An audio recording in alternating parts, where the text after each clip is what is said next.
Warning, the following contains material that may be too disturbing to some people. Descriptions of violence, mature situations, and adult themes. This is intended for mature audiences. Viewer discretion is advised.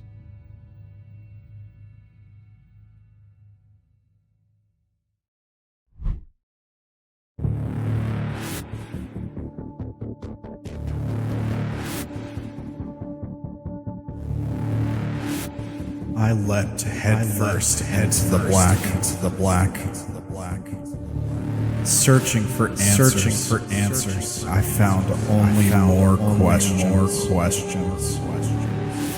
My memories fade with each step. I feel a weight. It's so heavy.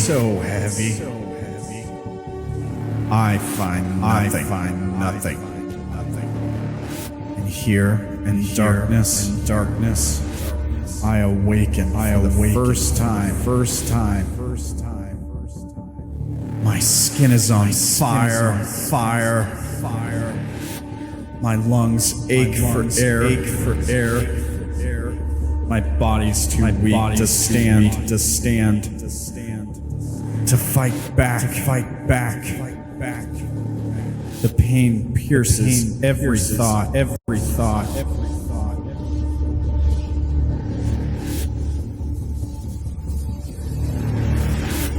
Death would be a kindness that I do not deserve.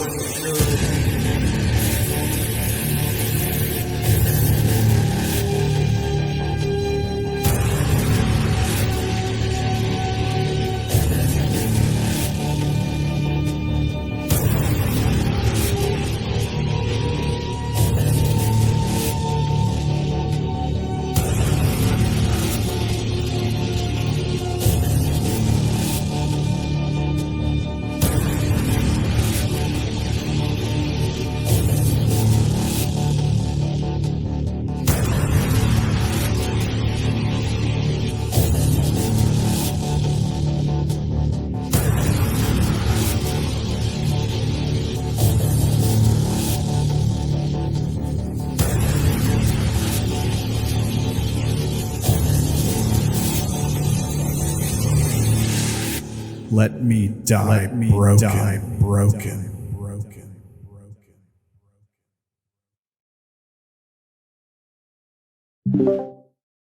Howdy, folks. Welcome to Broken, episode 41. We're playing some sci-fi tabletop RPGs for you guys today. How's everybody doing? How's your week been? Are you guys prepped for Christmas? Is anyone ever really prepped? No. No. I suppose they are. Somebody shoot me. Well, don't worry. We can work that out today. I can... Oh, That is a possibility. The leg or the foot would be wonderful. Then it's non-lethal, and then I can get some extended time off work. Nah, they'll just have you hobble in. Yeah. Probably. Yeah, they would. Yep. Then I wouldn't have to stand. Yeah. They'd get you one of those cart thingies. Yeah, Start like to stand. some crutches or something. Run the customers over. Thump thump. That would be hilarious. I hope you guys are all doing well. I see the Discord is popping off already with the Chaos channel. You guys who are watching, you can join the Discord too. It's free. It's public. You can see the memes. You can ask us questions about lore, all that stuff. We can lure you right in the lore. If you go to that link, there's the link for the Twitch chat. If you're watching on YouTube, it's in the description below the video. Okay, so I guess we should start going around the horn. We should start saying hi, introducing everybody, talk a little bit about what's going on with their characters lately. We'll catch up with where you guys all sort of are in the grand scheme of things at the end. And yeah, I guess we'll do that. We'll start with you, Dank, who is playing the character Dank. Yeah, that's me. How's it going? It's going pretty good, man. I survived a fight with a Dreamlander and almost won in the simulation. Yes. It's a big deal. That's some stuff, right? Yeah. It's a big freaking deal. He did rip your car to pieces, though. Yeah, it wasn't my car, though. Yeah, oh yeah, it's a car you stole and then ran over 2 other players with. I mean, technically, none of this stuff is ours. We're all kind of just vibing here. Is anything ours? I mean, even this body, you're only borrowing it for a little while, right? Ownership. Sure? Possession is 9/10 or something. Yeah, Oh my Possession is god. 9/10 law. 9/10 of the law. Speaking of the resident party murder hobo, you can buy him a coffee at buymeacoffee.com/brokendank. Here's the link. Fuel him up to kill off all those pesky Dreamlanders. I'm gonna run. The beverage. Yeah, give him the beverage. He is the paladin of the beverage, after all. You got to make your offerings, guys. I don't think you're supposed to make offerings to the paladin. I think you're supposed to do it to the god. Well, I mean, you have to be of the faith to make the offerings to the god. Yeah. And, can't get into the faith without tithing a bit. Yeah. Thank you. Thank you, Dank. Up next, we have the Gerblin, who has put up some new art today and is playing the Enigmas for you all. Enigma and Imogene. Gerblin, can I show the sheep? Sure.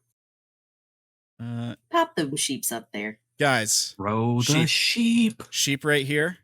Check out the sheep. So what you guys need to do is you need to head over to twitter.com/sketchingspace. And what you do is you follow for sheep. Here's the link. Go check it out.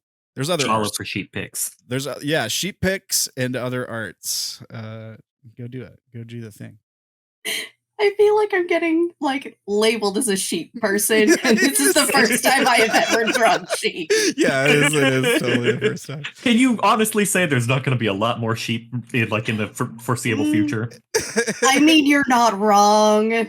And they are very cute. Why are they so? They are. Oh. Why are they so what? Angry. I think he was some angry-looking sheep. So it's for a different game. Yeah, they're combat sheep. Hell yeah. Oh no, don't tell Dank that. Combat sheep that are actually drones. It's fine. That's even worse. I'm better. loving the concept so far. I'm loving it.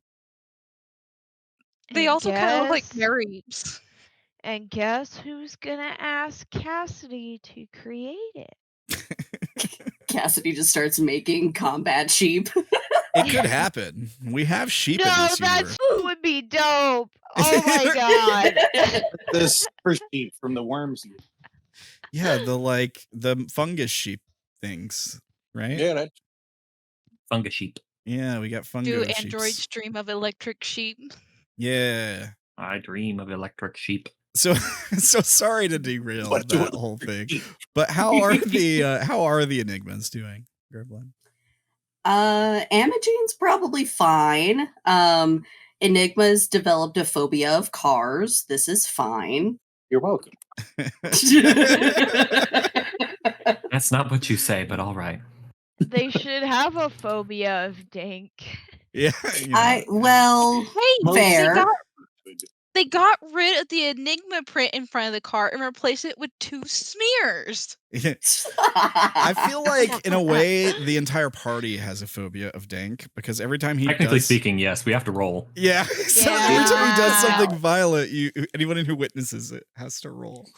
It's even worse with the B team. I just look somewhere else on the B team. Derrin tries. It doesn't always work though. Yeah. I usually warn you guys. You attempt Look to. away! Get in the car! All right. Also, I just noticed the Shaun the Sheep gif, and I am here for that. But yeah, otherwise they're okay, both of them. But yeah, definitely a phobia of cars now. So that'll be fun later on, I suppose. Right on. Right on. Well, hopefully it all works out. I'm sure it'll be fine. This is one of those happy shows where everything is just happy all the time. Uh-huh. Thank you, Sunshine and Gerblin. rainbows and balloons. Up next, we've got Maury. Speaking of happy rainbows, balloons, how is Cassidy doing? Cassidy's doing pretty good. She got out of the straitjacket. She got to snap a neck. Yeah. Doing Yeah. pretty good. We've learned a little bit Yeah. more about Cassidy in the last episode or two, and your sort of history, I guess, or at least part of it, Yeah. part of the story. Yeah. So Narcissa, on the other hand, not so much. yeah, yeah. Maybe we'll learn more about Narcissa coming soon, too. He's zip tied in the back of the car. He's not too happy right now. Well, it could have been worse. Dank did save you, so you could have been taken to like a black site facility or something. That could have gone real south. Yeah. Yeah, but yeah, we'll get to that. Her faith in Dank was not misplaced. Well, looks like it. Yeah. Speaking of which, speaking of Cassidy, by the way, you guys can check out the artists who do the artwork for Cassidy at Ace of Wands Designs on Instagram, TikTok, and Coffee. Here's the links for those. Again, all the stuff is in the description below if you're watching on YouTube. Yeah. Cool. Well, thank you, Maury. Up next, we've got Caitlin playing Naela for you guys. Caitlin, how is Naela? How are you doing? I think it's been pretty weird for you since you got into the sim, right? Yeah. Naela hates it here. She's ready to go home. This is our home now. It stresses her out slightly. That and she got pretty bruised trying to fight the guy for the gun. But otherwise doing okay, just trying to keep as many people as she can together so that way they can get the fuck up out of here. Yeah. I had an interesting thought about Naela and the sort of sim where you might be seeing, because there's like birds and you might be seeing people like walking their dogs. For the first time, you did kind of go into Las Vegas a little bit, like dip your toe in, but you might be seeing a lot of different animals for the first time that you've never seen before, which could give you like an interesting sort of perspective for memories, for new memories. Yeah. I'd be down. Be a little squirrel. Yeah. Yeah, squirrel, yeah. Oh my god, she's the weird animal lady in the zoo. Yeah. I'm the need to weird take Naela to the zoo. homeless hippie lady in the park. Yeah. Yeah, you do see there's squirrels in the park for sure. Maybe we should have had you like working at a zoo or something. It's not a terrible idea. I don't suppose it's too late for that or anything. But other than that, how is living at the park been going the last couple days, Naela?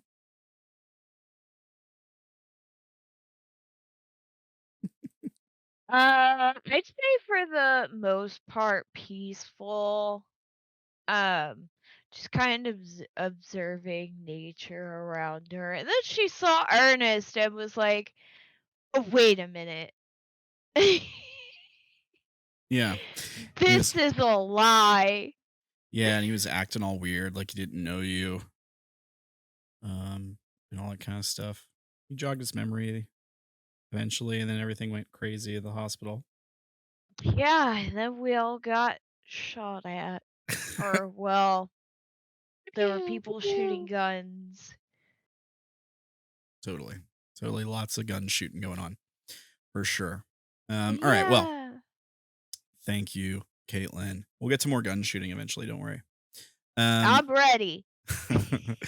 Last but not least, we got Zach playing Derrin for you guys. How's it going, Zach? How is Derrin doing with all this? I'm in danger. Always in danger. More so now because it's not time for me to have to pay up. Oh yeah, that's right. Yeah, you're not wrong about that. Better hope Isla's in here Oh, somewhere. if I don't roll well, I could go completely insane. One roll. Is it at the end of session today? Yep. Okay. I would suggest.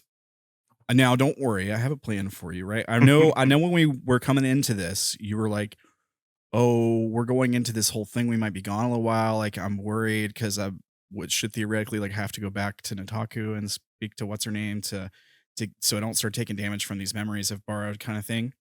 I've been expecting this.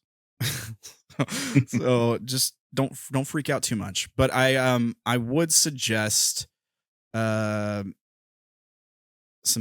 progression, some attempt at progression, the plot along today a little bit maybe.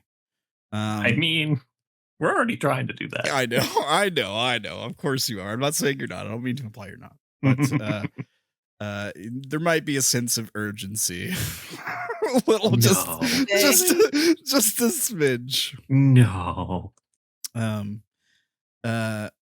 What else has been going on with Derrin? You sort of like it seems like you might have stumbled onto something with this museum. You also met some of your family again. I mean, that was a little while back, but yes. And do you remember what your future self was telling you about when you got here, what to do and stuff? Like, do you remember that whole conversation? Oh goodness, I remember that conversation happened, but it's been a while. Yeah, I feel you there. All right, I was just curious. I just wanted to poke and prod at you a little bit. I'll stop. You're totally fine. Yeah, I mean, right now we're like we're going into an interesting situation. Yeah, things are getting more interesting for sure, and they're only going to get weirder. Trust me. So I hope you guys have buckled up because things are only going to get crazier. My desk chair doesn't have a buckle. Well, strap in then. Yeah, strap in. All right. Well, thank you, Zach. So we left off. Let me move this out of the way here. We left off on the scene at the hospital, right? Do you guys remember exactly what was going on? I mean, we just had the big fight scene, basically, right? And then the sort of other crew of people showed up at the hospital. Similar, like, seems to be the folks who were communicating with Dank with email at times. Maybe have been sending him information, that kind of thing. And I think we faded out on all the carnage happening at the hospital, and then they sort of showed up. They were trying to help you, but they showed up after all the action, of course.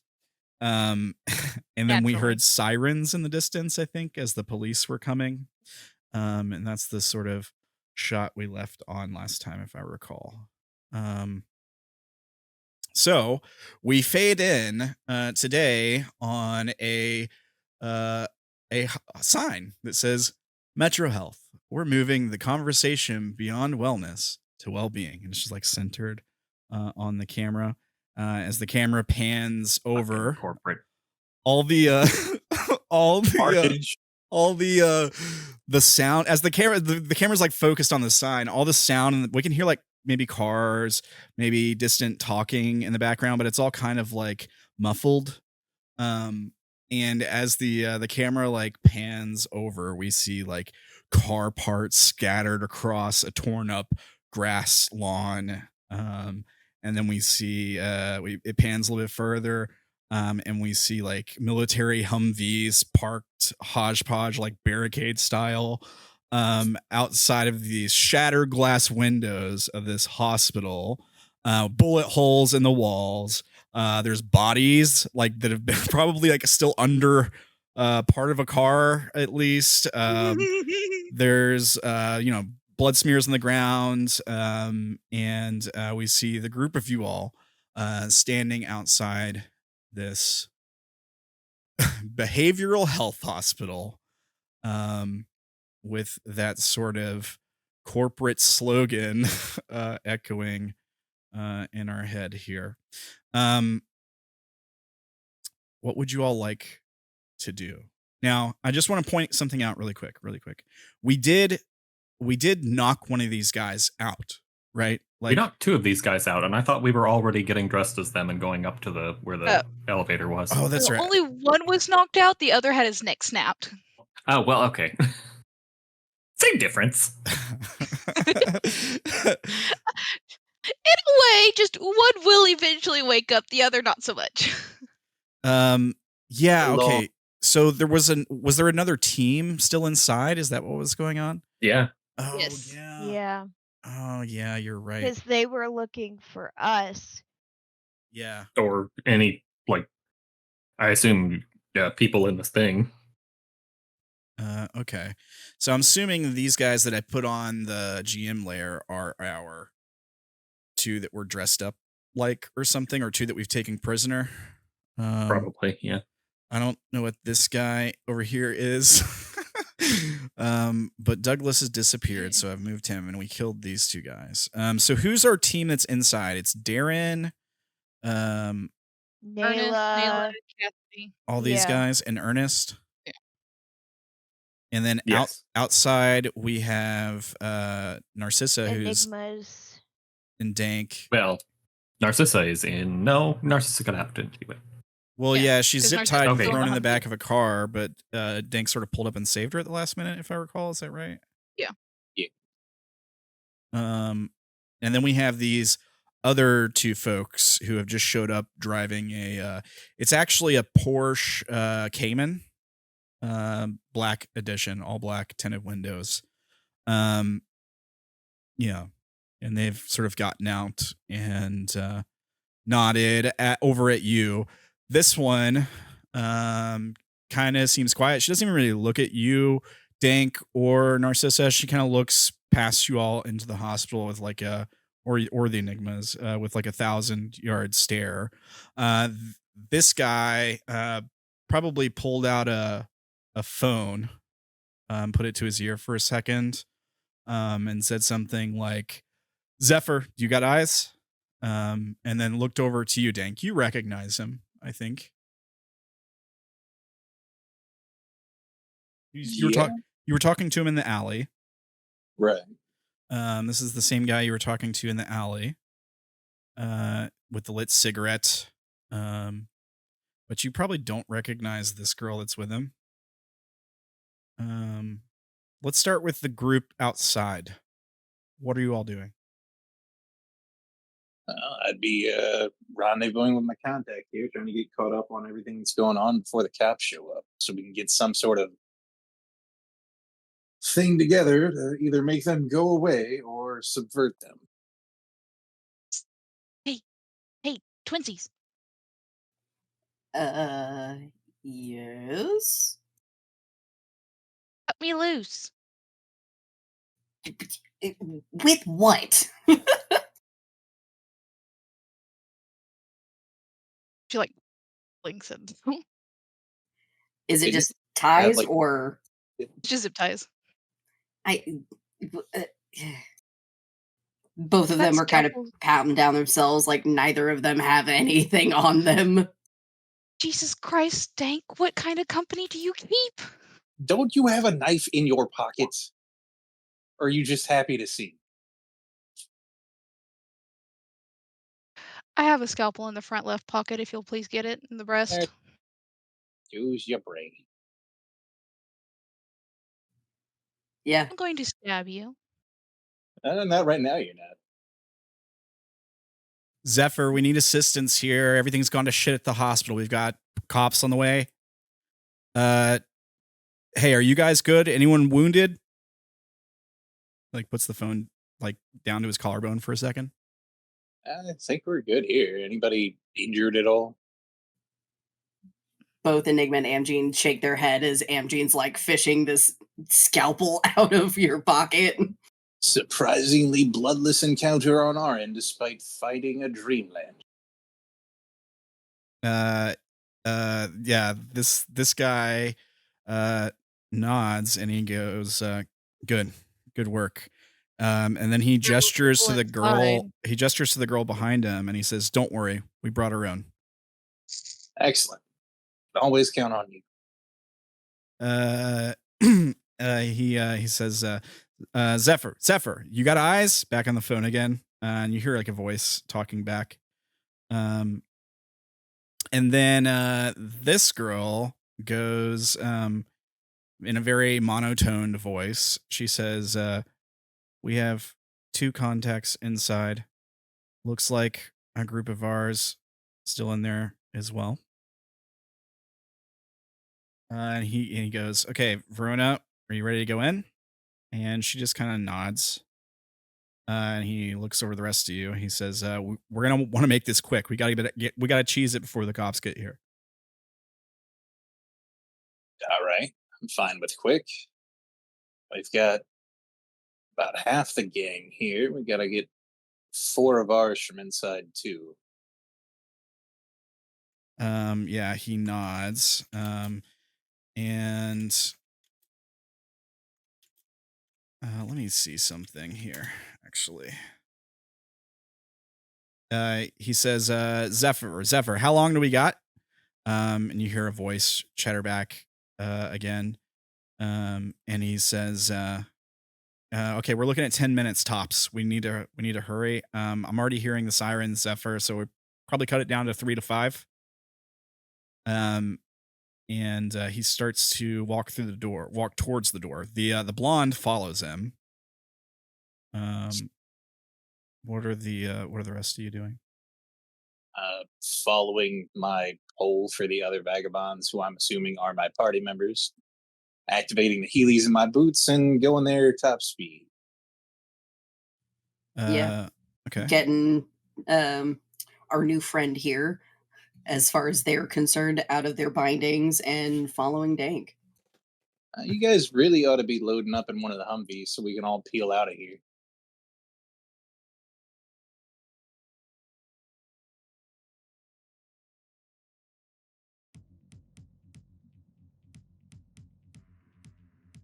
Narcissa would be following along.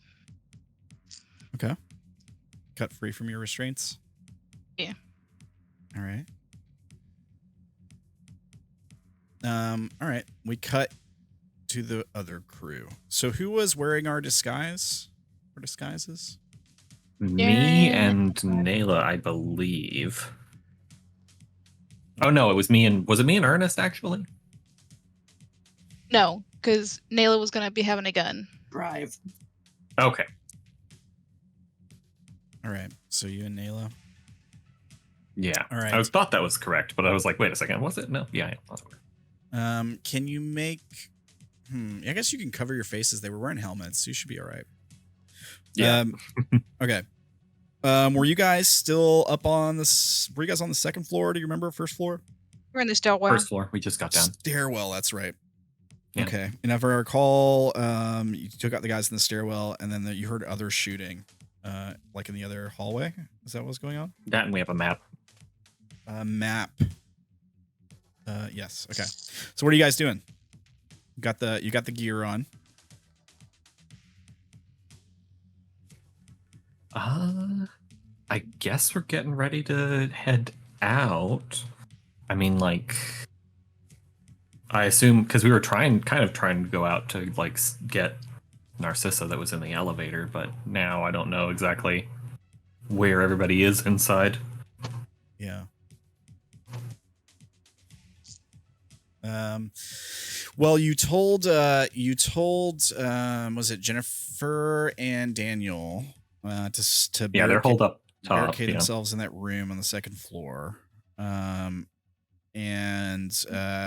Narcissa got dragged outside. I don't know if you guys were going to try to go after her or if you're going to try to go what's the word? Intercept the other team that was working their way through the hospital shooting. I'm not sure. I mean, I'm pretty sure our plan was to get out at the moment. Okay. Yeah. Okay. You're right by the stairwell. I think that there was a back door right there, right?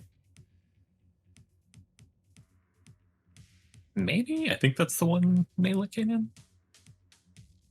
I think so. I could be mistaken. No, Naela's was near the front entrance because she had to sneak by the receptionist and everybody. Okay.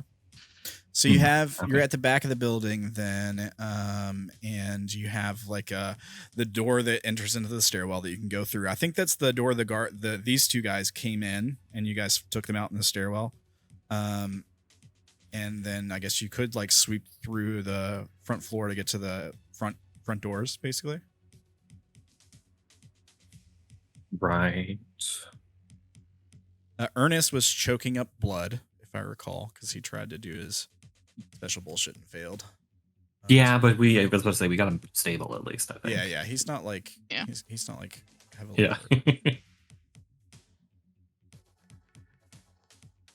Not actively dying right this second. Right.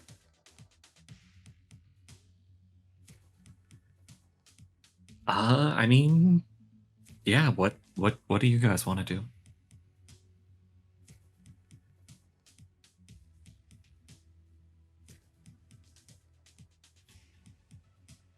You hear another round of gunshots coming from down the hallway.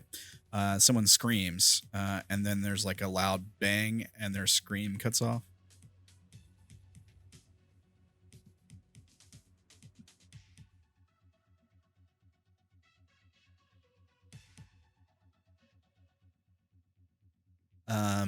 There's another chirp from the walkie that you're now wearing on your shoulder from the radio. Yeah, it says here, let me put on the voice effect, I guess. Alpha team, come in.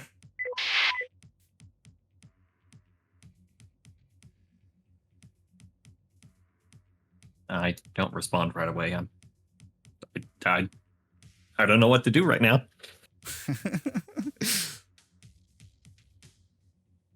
Okay, wait. So lay out the scene again for me.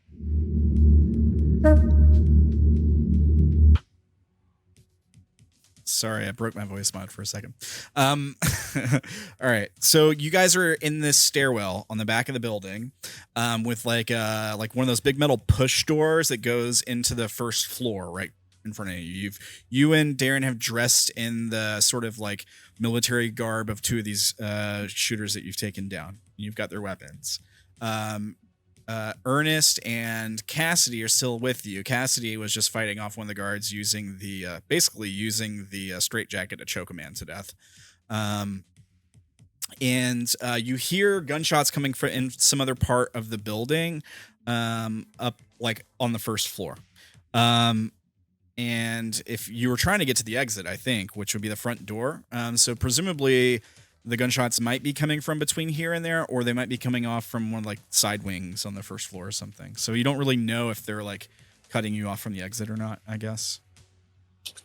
I mean, we would have the map that Weight Watcher is keeping up to date. Oh, yeah. Okay. Yeah, okay. Then you can see that they're off to like one side. They're off to like I believe if you're looking at the door from your perspective, it would be off to the right side. They went down a hallway. Off that way, while the other team went left, and then I think ended up intercepting Narcissa, and Right. and then there was a team that went to go up the stairwell, and you guys intercepted them.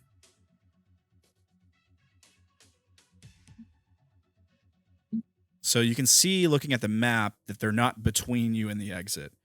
However, they are shooting people. They are, but I don't know those people. Correct. Yeah. Cassidy's looking between the noise in the group. Like, what are we Douglas, doing? Alpha team is not responding. Come in.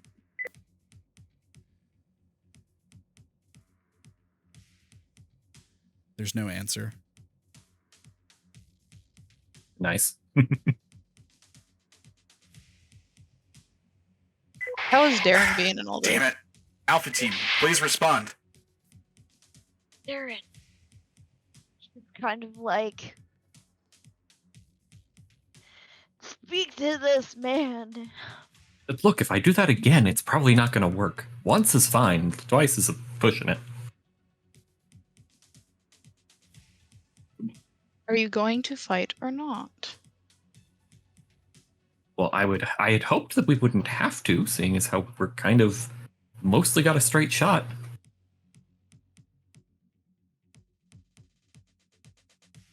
She like narrows her eyes at him. And you people condemn me for my stuff? I haven't condemned you for shit. But you allow these people to run amok and shoot down a hospital with no recourse. Look, as far as I can tell, none of these people are like us.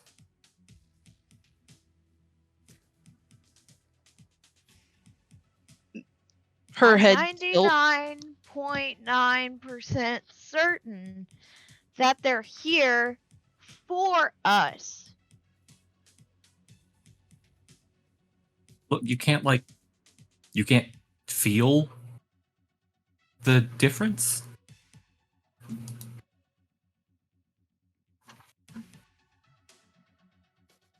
Dream Man, I have no idea what you're talking about. Well, just trust me when I say it's pretty much just us and them and some people outside that are actually awake here, I guess. I don't know what everybody else is, but they're not, yeah. Yeah, you can sense people heading towards the front door. Three of the ones you sense are familiar to you. And y'all call me the psychopath. I don't have enough time to go into this. We literally haven't called you that, by the way.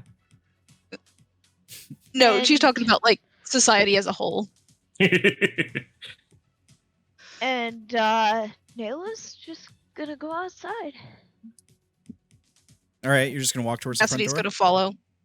I will put you and Ernest in between me and Naela, so it looks like we're escorting you. There you go.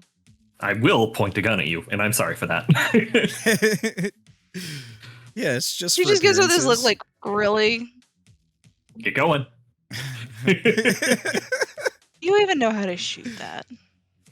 Sure I do. Look, the safety's off and everything. You two Is are the gonna safety give really me a off? stroke. Can we roll to see if the safety's really off? Sure. Make a roll. I guess it'd be Derrin making the roll. This would be- Attention to detail. Do you Okay. have any I gun think that would knowledge, be it. though? Yeah, I'd No, allow I don't have attention any to penalties detail. on shooting. Okay, no penalties. All right. I'm not re-rolling that. Okay. So yeah, you're like, look, the safety is on and everything, and then you notice it is Safety's not. off and Safety's everything. off. Yeah, you notice it is not on. I mean, not off. You Uh, said that the safety's oh off. yeah. Sorry, yeah, you said the safety's off, and you notice it is on. Yeah. Cassidy's just gonna like look at it, look at him, reach over, and turn it off. No, now it's wait.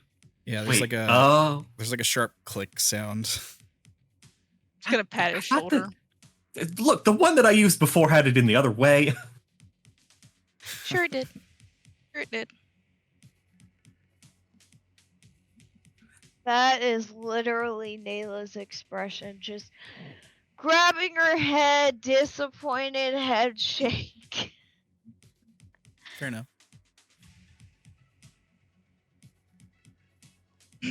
All right, so you guys are heading towards the exit, yeah? Yes. Following Naela. All right. Yeah, you start walking towards the main hall. Like you walk around like maybe a nurse station or something. There's a few bodies laying on the ground. You hear a gunshot come down from the hallway to somewhere far down the hallway to your right. And looking down, you see there's a lot of open doors. But there's nobody like walking through the hall. There's no people in the hall. There are some like just dropped supplies here or there, or like a knocked over cupboard or something like that. But yeah, you don't see any people down the hallway. The front door is basically a few yards ahead of you, and you see a group of people walking in. I was about to say, if I notice that those are the people that I like recognize how they have what they feel like, I will, and I don't like feel the other groups close enough, then I'm gonna like tell Naela to like take helmet off, because I want them to recognize us and not kill us. Yeah, okay. Yeah, you definitely because Dank and Narcissa and the Enigmas are right behind them. I would kind of recognize Narcissa, but not like. Yeah. I've seen her. Yeah, it's just yeah. I don't know Face her. right now. Yeah. And of course, like these two, you definitely don't recognize either. But I think the Enigmas and Dank you do. They look at you guys immediately. These two do. And you guys are taking the helmets off? Yeah. Yes, yeah, if we're getting close enough to them, yeah. All right. Yeah, you take your helmets off. This one locks eyes with you, Derrin, kind of tilts her head to the side.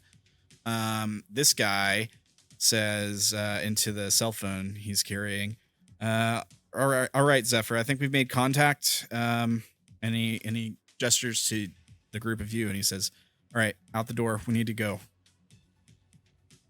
Who the hell are you? He says, I can introduce myself later. We really need to hurry. Yeah, I'll cover the 6 as we like go. Since they walked in, would Narcissa have heard the gunshots from earlier? Yeah, like the gunshots from down the hallway. Yeah. Narcissa looks at him and goes, "There's more people in here." To this guy? Zephyr. Yeah. He shakes his head and he says, the only people left in here are the ones doing the shooting. And get out of my way, and I'll handle them. He looks in your direction, Dank, making the same face he's making in that picture. His eyes dart to Dank. Well, they're not that far away. It wouldn't be that hard to get rid of them. But we are kind of on a time limit. We need to get the fuck up out of here.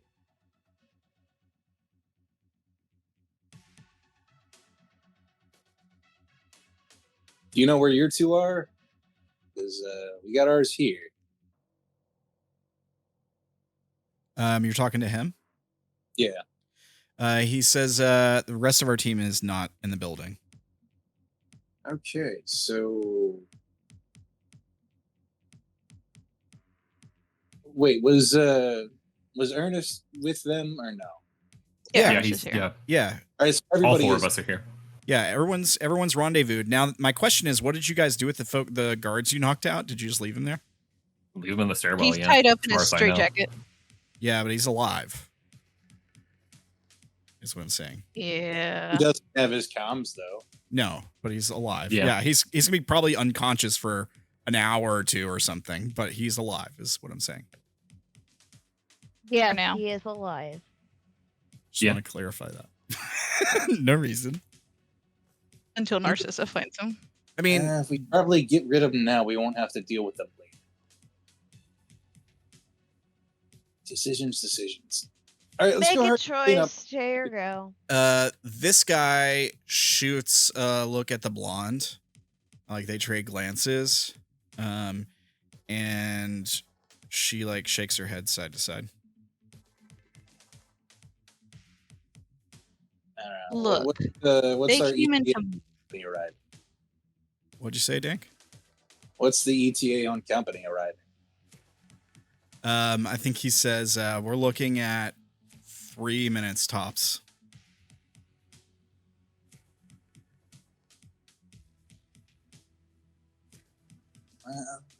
Based on the gunshots, how far away are the people, down the hall? Maybe 100 yards tops. Like it's around a bend or something. It's probably a long wing of the building. Like go down the hallway, like I don't know, 30 yards. Take a right turn, 90-degree angle right turn, and it's probably down there at the end of that hallway. So maybe like 60, 100 yards total. Okay, so I got a 30-yard dash, then a 90-degree turn to hit, and there's 60 yards down the hall. Yeah, we'll say somewhere in there, like a football field total at most. Look, That's good. maybe if we had some way to communicate with them, we could just get them to run off. Nah, screw it. Let's dip. Not enough time. We gotta go. We'll deal with it when we deal with it, but we need to go now. Oh, thank goodness. He goes, he looks over at the blonde again and he goes, Verona, can you get us out? She goes, working on it. I'll grab my phone and like make sure Waywatcher like goes to check on and make sure nothing happened to my family. He should be able to get through there with like the like up in the drop ceiling. Yeah, you're like, are you okay? So can you state that again? You get your phone to check Waywatcher what? I'll get on my phone to like call Waywatcher and like have it check up on my family. Yeah, you see, because Waywatcher's like in that room with them, right? No, we put it up in the outside. hall slightly. Oh, okay. Okay. Like in the ceiling. Yeah. Yeah. All right. So you see like a video feed pop up on your phone of like a perspective from Waywatcher in the ceiling. And so you get like, it's kind of dark and you see like vague bits of light coming through cracks. And then you see one crack get wider and then you can make out like a mechanical arm lifting it. And you see them like huddled down in a room. Like not much has changed since the last time you had eyes on them. Yeah, they've got a door barricaded. Daniel's sitting there playing it with the game they gave him. And Jennifer, right, is her name? Yes. Is just like kind of pacing and looking concerned. Her father-in-law is also got like a confused and concerned look on his face. She's probably like pacing back and forth in the room with like one hand like propping up the elbow of her other hand, which is like nervously picking at her mouth. Mm-hmm.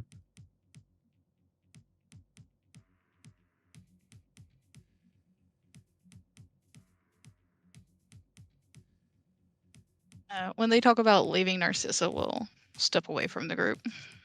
Good luck with that, cause if Naela has to physically drag Narcissa into the vehicle, she will. Like, we will come back, I swear, but right now is not the time to play a hero and get yourself killed. Child, this is my home. No, it's not. This is my nest here in this simulation. Yeah, okay. The Keyword simulation. And these were my people that they decided to come and kill. If you want to actually die, that's on you. She just like grins at Naela. It's going to take a lot more than this to kill me. The blonde's nose starts to bleed as this guy goes. Do I feel anything happening with that? You feel like a slight tugging sensation right before her nose starts to bleed. Like it comes from, it's weird. It kind of feels like it's right behind your belly button, like something pulling. slightly. It's not cool. My astral chain. Yeah, it's not like uncomfortable. It feels kind of odd. It's not like painful or anything. Right. Yeah, and then you notice like her nose is bleeding. She like brings a hand to her face and touches the blood and looks at it, and then she goes, "Flint, something's wrong." I'll spend it at this point, re-roll those ones. Well, I waited a while and you didn't re-roll them, so the roll sticks. It happened. Yeah. This is what I get for being so active in the chaos. I don't think any of us realized that's what they were for. Well, if it's too late, it's too late. Yeah. I mean, she can always Let's try go. again in a minute. Yeah. But it'll take time. Yeah. Time we don't have. Yeah. Flint, who the guy you now know as Flint, says into the phone, Zephyr, Verona's having some trouble, maybe some interference or something. Are you picking up anything? And then you hear a voice say something back over the phone, like a female voice. I mean, you can make a roll if you're like trying to listen in. Yeah, okay. I probably would be. Yeah. Nice. 1 success on what would have otherwise been a critical fail. Hey, 1 is all we need. All right. Okay. Savvy success from Dank. Okay. So Hold, please. yeah. So you hear okay. You know what? I'm not even gonna change it. Oh no. Yeah, maybe you're distracted by the sound of another distant gunshot. You're distracted by your need for crunch. Yeah, you're like your fix. You need your fix for drugs or something.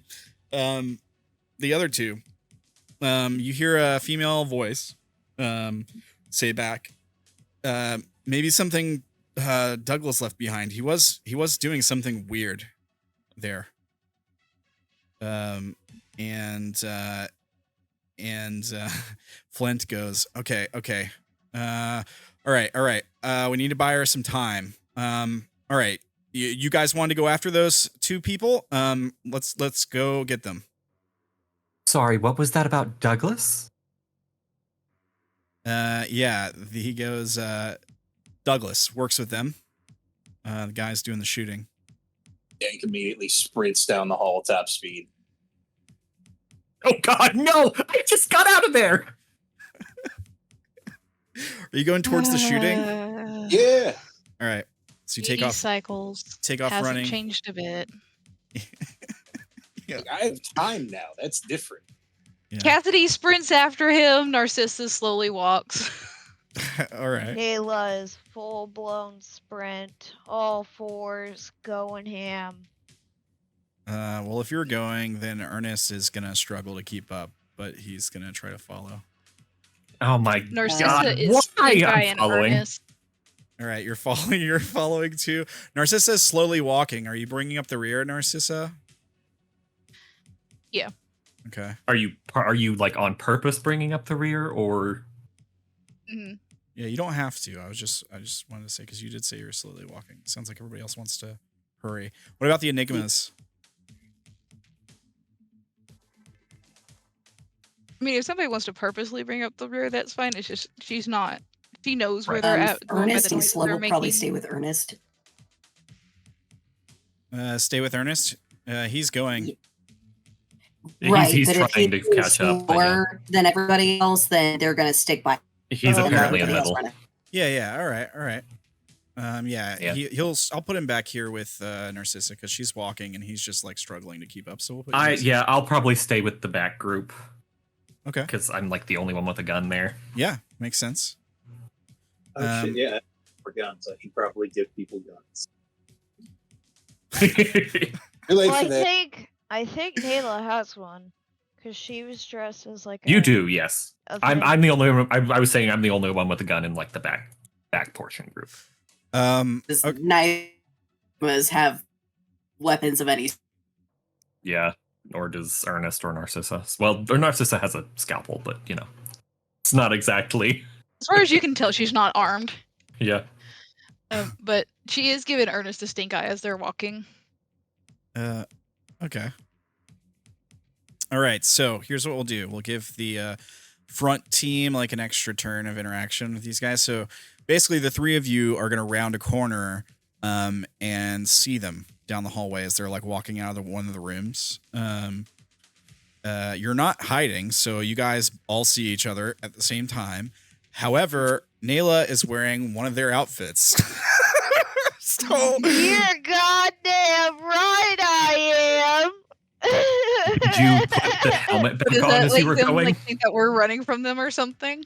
yeah, did you put the helmet back on when you took off running, Naela?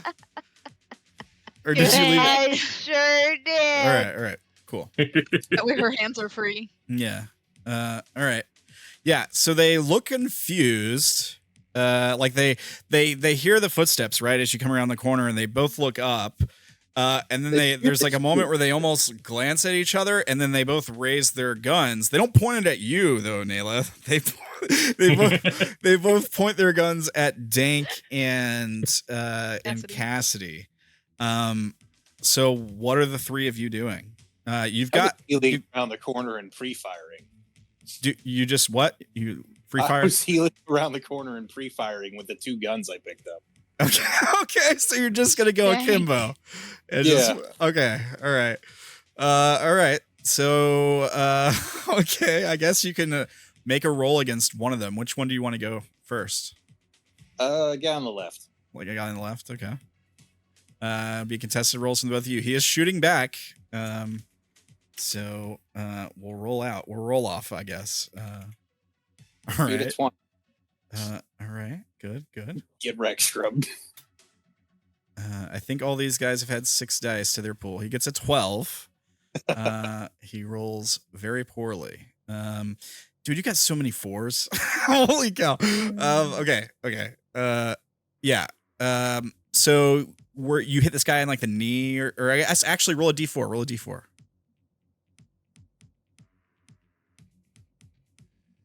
Murks him outright. Him outright. Yes, you do. Okay. So yeah, you just come. Are you like you just come basically like sliding around the corner and you're healing, Sliding around the corner, just dual firing wielding. both guns. Bow. This guy takes one. He probably takes like a couple shots to the chest and one to the head. Immediately goes limp. Falls on the ground. Okay. Cassidy, what are you doing? Cassidy's running up to the other guy and is gonna try to like beat the shit out of him. She's also getting pissed. Okay. So you're gonna try to close the gap, and melee this guy. Mm-hmm. Okay. Wait, is she around the corner already when I kill this guy? Sorry. Is she around the corner already when I kill the first guy? I suppose Everybody make a stress check. Oh yeah, everybody has to make a stress check. Yeah, you're right. I was trying to go faster so I could kill one of them before anybody else saw. Well, they all ran off after you, so. All right.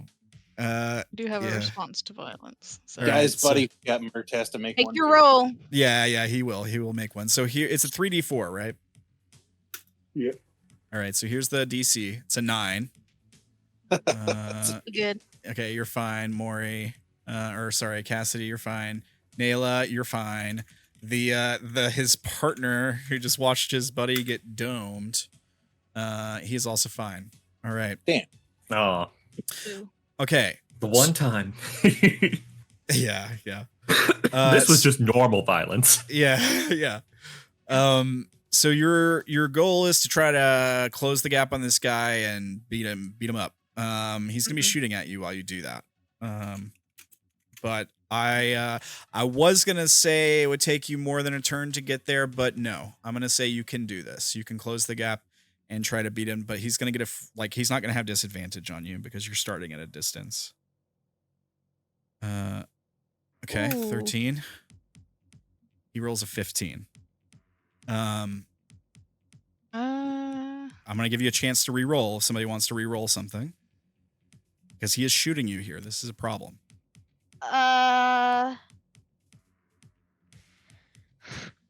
Anybody has the influence points? I don't, sadly. Your 4s and 3s. All right, you're spending an influence to make me reroll the 4 and the 3s. Yep. All right.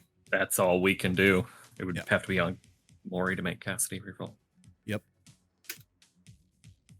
I get a 4 and 2 3s again. Same roll. Stands. Do it again. All right.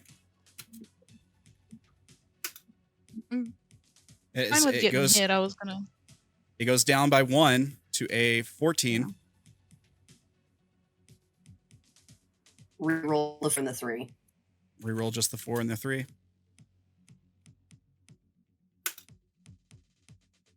It goes God, same. damn. No, it's the you same. joking? It's fine. This is ridiculous. It's not actually fine. There is a chance you could die here. There's like a I'd 50% rather chance One you more die here. again. use the influence on the hit roll. Sorry? I do just have 1 influence though. You're gonna spend it on what? I only have 1 influence, so I'd rather use it on the roll of when I get hit. This This you, is when you're getting hit. this is you getting hit. No, of the roll of The what body damage. type That's it a takes special. You down. can't reroll special. Yeah, you can't re-roll that. I don't think you can Uh, re-roll that roll. We have Reroll though. those. Have we? Reroll that 4 and the 3 again. Right. Gerblin's spinning the influence. All right. Hang on. It needs to go. It's a 14. It needs to go down by like 1. Yeah.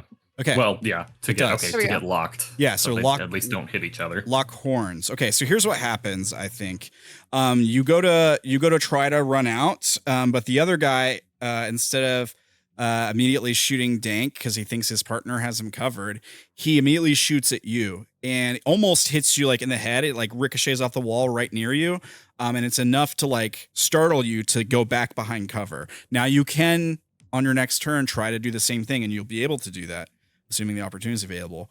But you're like locked horns, meaning he's got you pinned down, basically. So nobody takes damage. Nobody gets the advantage here. It's I have a draw. question. Okay. While he's focused on Cassidy, can I blast this man? Yeah, you have a gun. It's your turn. Yeah, you're gonna get the next turn. You can absolutely blast this man.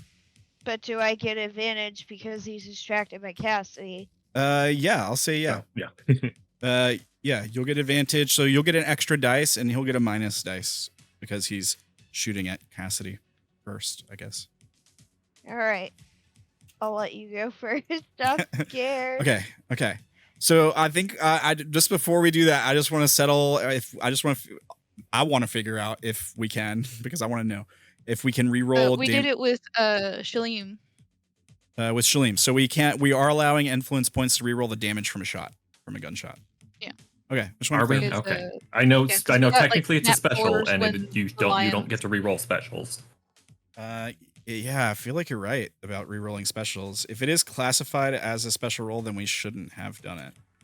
Okay. I just don't know off the top of my head if it is. It Yeah. sounds like Wolfy knows better than I do on that rule.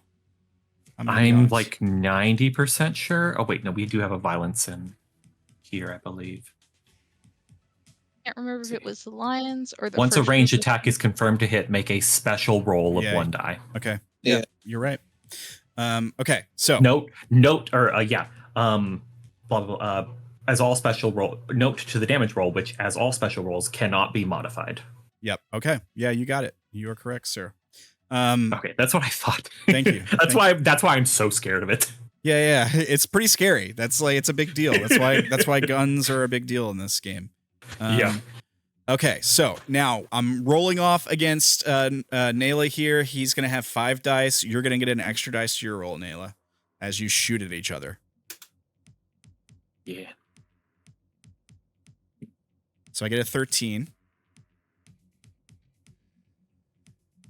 You get There a you go. 20.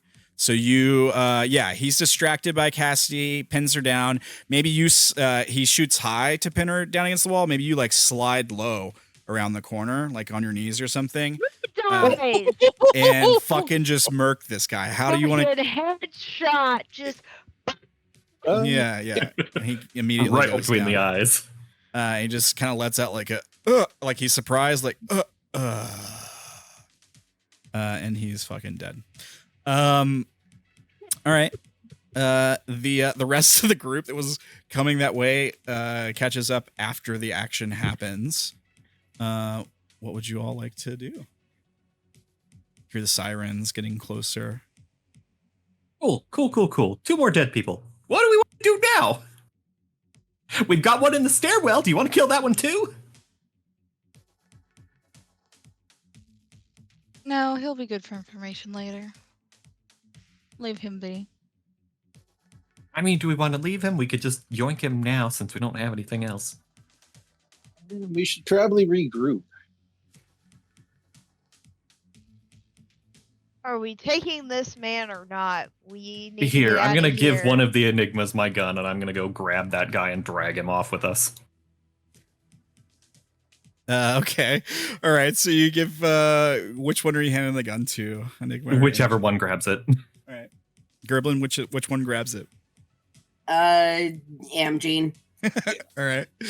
Yeah, that made the most sense. And she's got a gun. Okay. Are we near one of the rooms? like basically any hospital room? Yeah. Narcissa is going to open the door, grab Ernest by the jaw, and make him look in and be like, and this is your responsibility now. Just like a random room. Is there like a body in there or Mhm. something? I would assume so. Okay, so you're saying what, like the You dead, did this. the dead he did This this? is your fault. Get off of him before I shoot you next. Yeah. I'll have him make a roll. I got like a stress test. Naela is visibly growing pissed off. So here's his DC. And I think this is probably be violence, maybe helplessness. I could argue that. I think I'm gonna lean towards violence because the body and stuff. Child, you clearly don't know what's going on. I suggest you back off. Touch him again and I'll make sure you never breathe. He succeeds. Do you even know who this is? Yeah, He's he mine. pulls away from you, Narcissa, and he's like, I don't know you. Ooh. And he's like, he turns to Naela and he's like, we should get out of here. You may not know me, but I know you very well. She's gonna gently grab Ernest by the wrist and start walking him out. Yeah, I think he goes with you.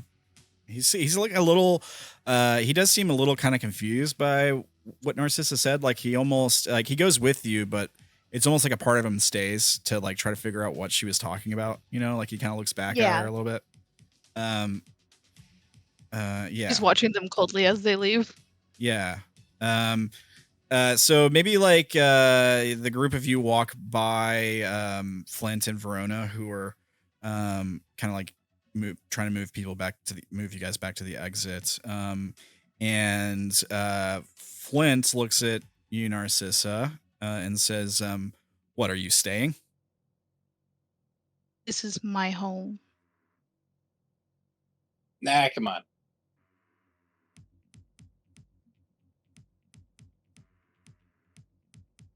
I have cleanup to do. Nah, that's what they have janitors for.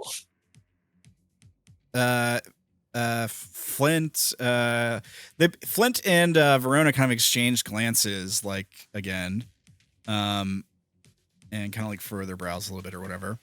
And then Flint says, "No, actually, this might be a good idea. Maybe you can throw the cops off our trail.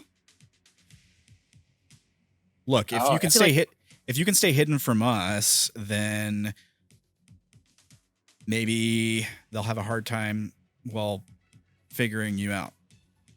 How do you feel about playing bait? She like goes to bow to her head slightly at Flint, and then like she like pauses and like looks at Dank. Dank waggles his eyebrows. I am far too old for these games. What? Nah.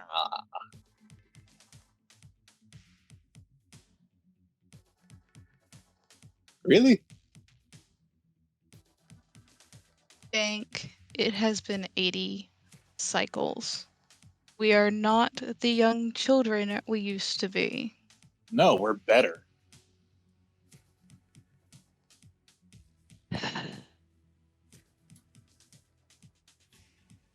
Maybe once I get my hospital cleaned. Well, I'm not gonna pressure you. Do what you gotta do. We'll meet But up later. even if they aren't like us, they still deserve proper burials, proper send-offs. I hear you on that. People are people, regardless of where you are.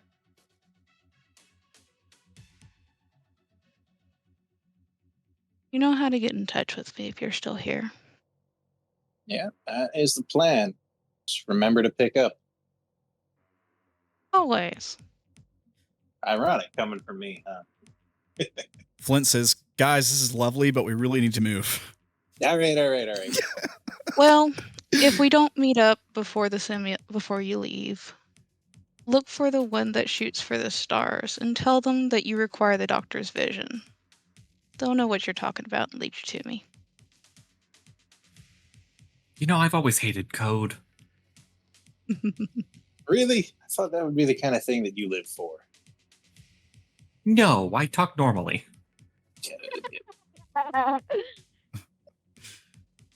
They kind of remind us of an old friend.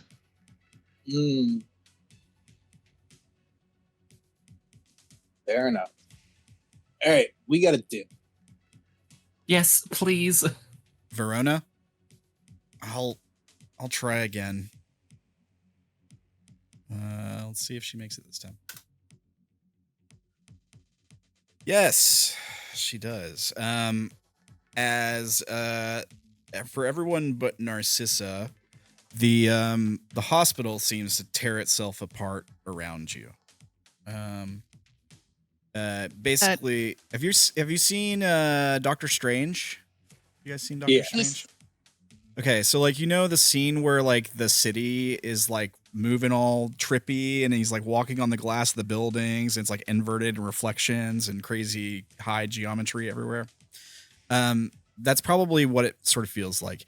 Derrin, you feel that pull just behind your navel again. It's a lot more intense this time. Again, not painful. It's almost like going over a hill on a roller coaster really fast, you know? Okay. It probably feels quite a bit like that. For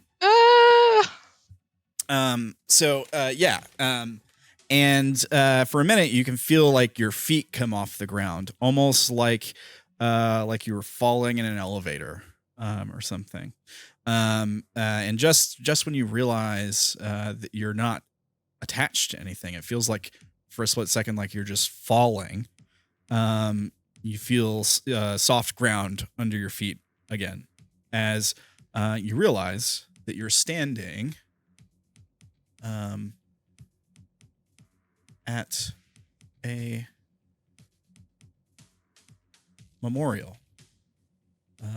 Here. Where's your screen? There it is.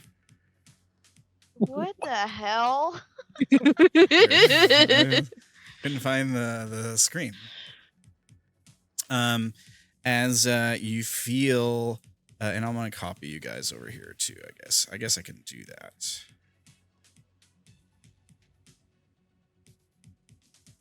Before y'all jump away, you hear like Narcissa like yell like, "Make sure you take care of her."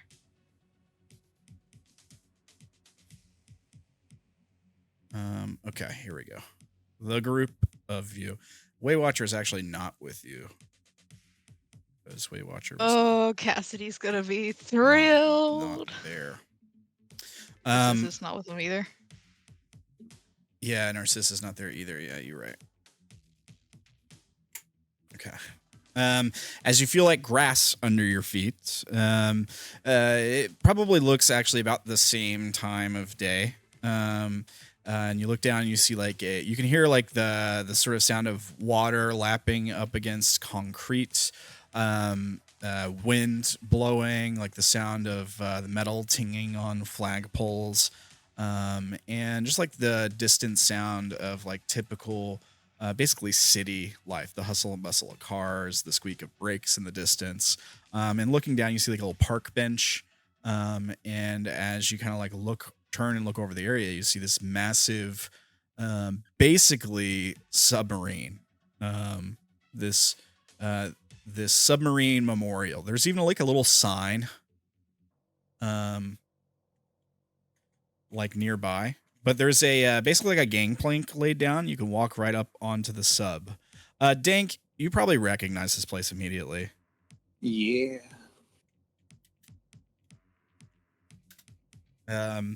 But yeah, for everyone else, the sign says like USS COD Submarine Memorial. Okay. Where the hell are we? Exactly where we need to. Yes, outdoors. Let me stop that sound and put up something a little bit more chill. We're out of the action scene. All right. Yeah, so you guys appear here. And Flint says into his phone immediately, "All right, Zeph, we're out. Cut off contact." And then you hear like a beep, and he tucks the phone into like his jacket pockets. And he kind of like takes a step away from the group and sort of just like breathes like deeply, like almost like he's smelling the air. Verona immediately starts looking around, like into the distance. Like she's looking across the water at another sidewalk, like another walkway. She sweeps around behind you guys. And she doesn't have like any expression on her face. She doesn't even actually look interested. She kind of looks, if anything, like bored. What are the rest of you doing?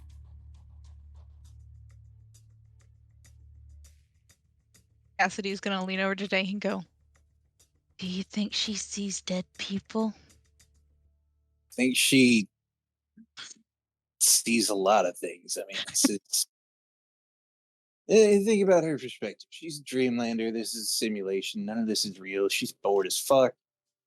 What's a Dreamlander? I raise my hand. Yeah, that guy right there. Yeah, why haven't you done anything in this simulation? He's new. I don't know how. So we must find him Okay. someone to train. I've been stuck in a I'm not cycle wax the on past and wax couple of offing this. days, so I'm gonna quite literally go touch some grass. I'll be back in a couple of minutes. Okay, have fun. Whee! How guarded is the She's- submarine? Do you like skip off and just like start like She's literally gonna go roll in grass. yeah, okay. Ernest says let's see here actually. Hang on a second.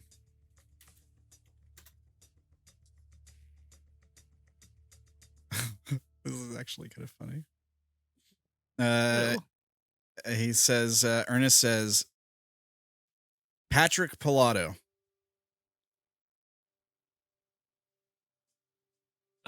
Bless you. Dr. Patrick Pilato. That's who I thought I was. What a strange trip. Welcome back. He goes, what exactly is going on? How did we... Who was that woman? Naela, are you okay? Which one? There's lots of strange women here. The one we left behind at the hospital. Oh, Narcissa. You know her? I mean, she was one of the doctors. No, I don't think she was. Well, maybe she is a doctor, actually. She called me by her name once. Did I? In a Right. dream. That was Oh Oh. my god, that wasn't a dream!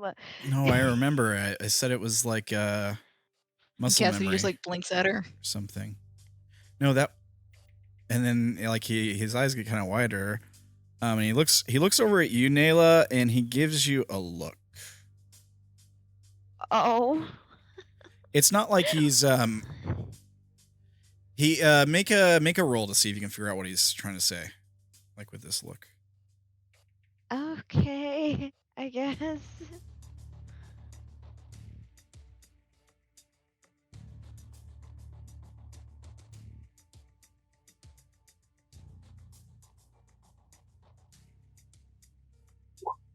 Okay. So he kind of like widens his eyes, and he kind of like wrinkles his forehead up and like looks down and kind of opens his mouth a little bit, but doesn't say anything. And kind of like shakes his head forward slightly. It's almost like he's like, all right, let's go easy on her kind of thing. Like easy. And he says, Cassidy, I'm afraid to tell you all of that was real. You understand that, right? Like looks up from what she's looking at what Dig is doing, just okay. I think we should keep an eye on her. This one could use some care.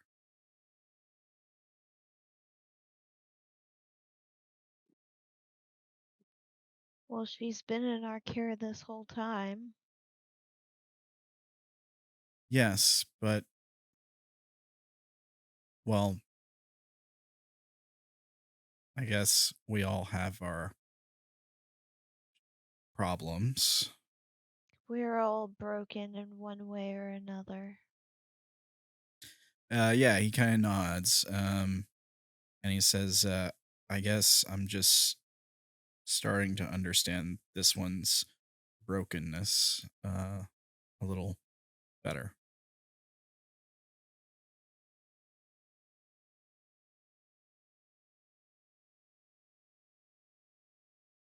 She'll nod at him. And be like, okay. Nice and easy, nice and slow.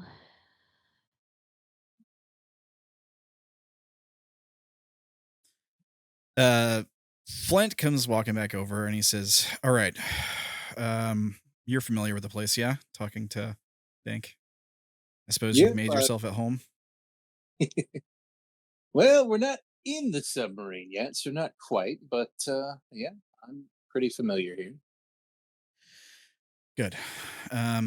Listen, we really would love to stick around, but we've got a jet. Well, not that it's your fault, but there's suddenly a lot of fires to put out. I think between Verona and Zephyr, we'll at least be able to like scramble scans on this place for a day or two at minimum. They shouldn't be able to find you here for the time being, but well, I'm sure you all have a lot of catching up to do. Maybe some mental or physical recovery. We will be in touch though, Dank, and I do think it's time that we've had a talk of sorts. Well, sounds like a plan. He says, when you're ready, you can find us at Hotel Indigo. He kind of like looks around again to like, and then like to see maybe if there's anyone watching. He looks towards Verona, who looks towards him and nods. And then he gives you a address, verbally. He doesn't write it down. Okay. And let me pull it up. It is 651 Huron Road East.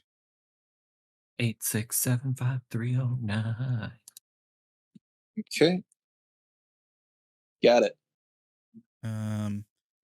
And he says, just when you're coming, let us know. And Only one person on the elevator at a time, please.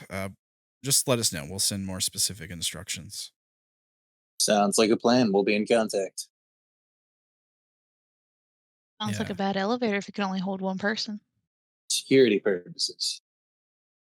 Makes it harder to ambush somebody. Mm. He he makes a face. Somebody who wants to pick up on the face. I will. Yeah. Definitely. I wish Narcissa was here. Holy shit, Derrin. Finally. Okay. All right. Caitlin gets a success. Okay. Dank!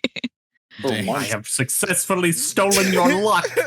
Dank Ah! major failure. You have no The idea. turns have Dank. tabled. Dank, you're not even looking at him. Oh, how the I'm turns have thinking tabled. about stealing the submarine too much to pay him any attention. Yeah, you're like looking away when he does this. But what he does is he like his You mouth. see Cassidy frantically looking around. You're distracted by that. Yeah, when you say like it's the thing about the only it's a weird elevator if only one person can fit on at a time, and then things like security something. He starts to like he opens his mouth like he's gonna say something, and then he clearly thinks better of it. His eyes dart towards Verona again, and then he just shakes his head and turns around, starts to walk away. She kind of has her gaze settle on the group of you for a second. And then like she just kind of stares at you with this vacant look on her face. And then she like turns around and follows him.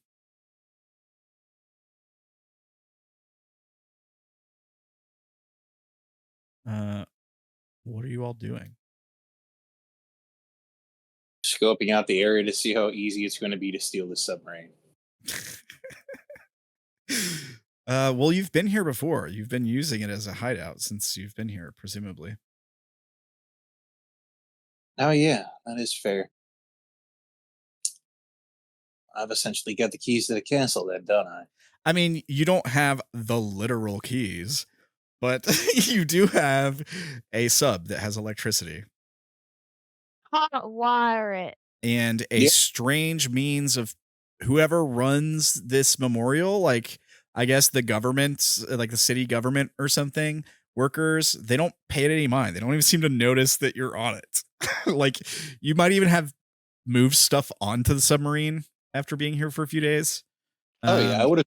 It's armed, honestly. Yeah. Nobody seems to like, for whatever reason, pay much attention to it or the fact that you're there at all. Everybody somehow got like today off somehow. Yeah. The submarine itself does have a very like which might seem odd to you, I don't know. It does have like a matte black paint across like all the metal. Which like the normal submarine doesn't. I think it's not painted. No, it's usually just like sealed. Yeah. But yeah, I did paint some of them with sonar deflecting paint, but that was a more modern thing. Yeah. Fun fact about sonar: did you know that It kills submarine? whales. Yeah, sonar ping from a submarine flayed up, just like it's like, ooh, you know, it's like 300 decibels of sound with a huge amount of force behind it. Did you know? Literally turns things into chunky salsa. Yeah. That's why they use it around dive pools of fish. I've seen where like there was like a Chinese vessel that came in contact with an Australian vessel out in the ocean, and the Australian vessel had divers that were working on like an exercise underneath, and the Chinese vessel, as I don't know why, but they pinged sonar nearby, and it like made all the divers like super sick and injured them slightly. The other thing I was gonna say, didn't murder them, yeah. Yeah, there was there's actually like conflicted reports on whether any of them died or not. I was gonna say too that there's with whales, because the sound they make can be heard from so far away, they can actually make that sound so loud if you're like swimming up close to them that they can kill you with the sound. It vibrates you to death or something. I've heard. Yeah. So I don't know, it's just kind of funny. All right. So you've got a sub. Yeah. To my humble abode, I walk in like I own them. Yeah, of course. Yeah, you lead everybody up onto the sub. Has anybody seen Weight Watcher?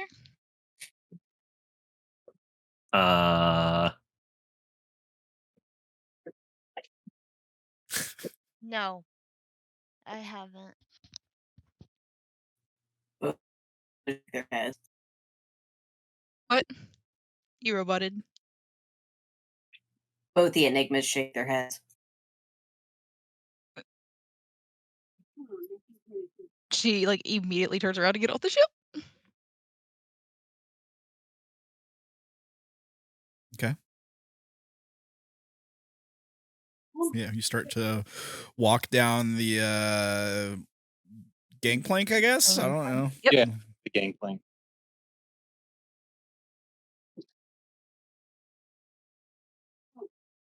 Does anybody Ernest gives you a look, Naela. This is a different look. God damn it. Look, we can just tell it to come over here. Yeah, you pull up Wait, your phone. I They didn't have Weight Watcher walk process. across the city. You realize how much Cassidy's gonna murder somebody if he gets ran over by a car? What are you gonna do, Naela? What are you saying, Caitlin? I didn't process what was happening. Yeah, so Cassie's like, where's Weight Watcher? And everybody's kind of like, So she starts to walk off the boat by herself as if to go find Weight Watcher, right? Ernest gives you a look. My baby's gone. It's God. a bit more stern of a look this time. Stop looking at me like that. You say that? Is that what you say? She's gonna mumble it as she's like walking towards Cassidy and is like, we'll find him. But going off in your own isn't gonna solve anything. We see as you're talking to Cassidy, we see Ernest kind of like smile slightly behind you. Fucking dad.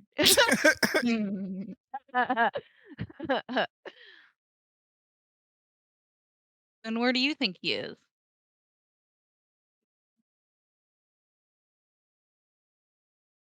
The Darren's- last place. Derrin, do that you pull out your I- phone? You were saying something a minute ago, like here we can just look for him or something, right? I was gonna say we could just get him to come over here but that was shot down. What was shut down? No, I was just saying, like, if he gets ran over by a car, do you realize how ballistic Cassidy's Yeah, exactly. gonna go?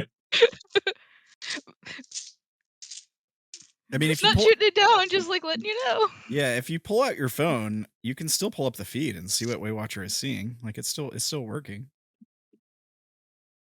I mean, I have it out probably. Yeah, you can see like if you're looking at it right now, you probably see the same view of the room. And there's a different scene happening right now, where I tell you what, make a normal roll. Don't like this. Oh shit. Watch me get a rule of threes in the bad way. Okay, good. It was almost a rule of threes in the bad way. It's just one die off. Okay. Grr. So what you see is Coming in, narcissist just killed all three of them.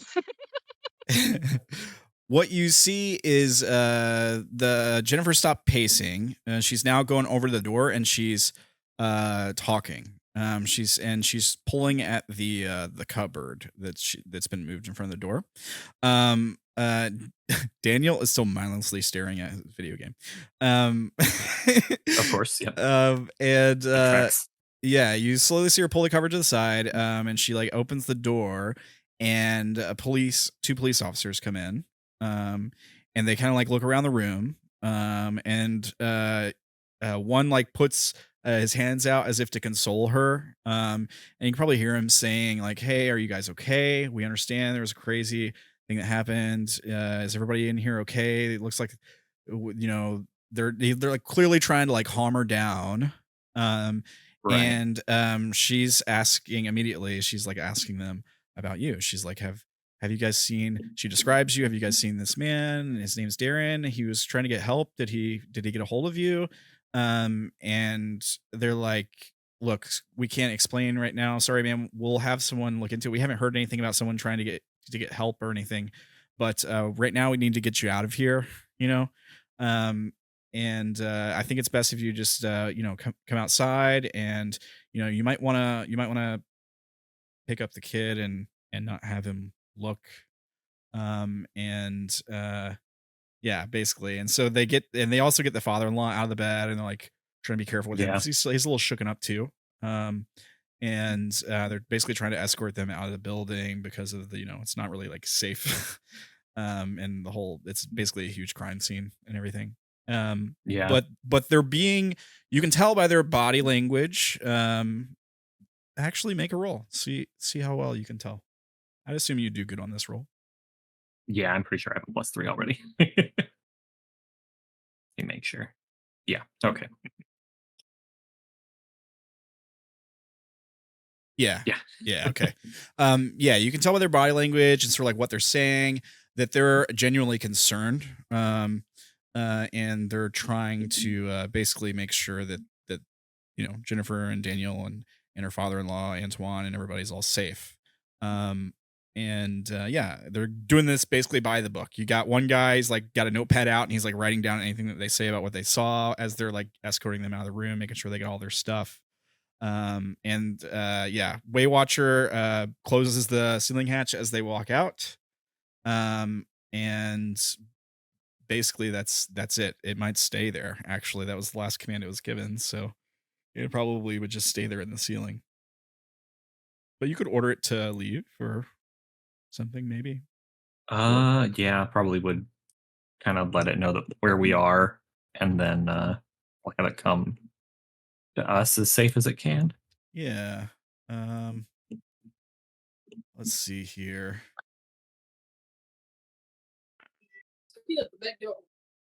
Waywatcher has detected your location within 2 miles. Traversing now.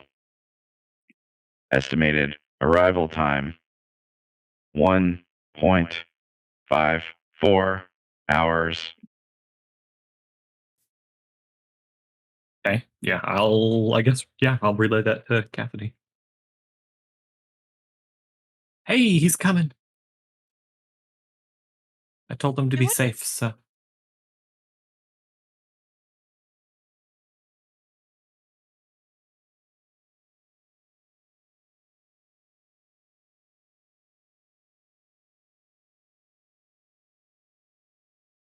So, a sort of quiet falls over the deck of this docked submarine.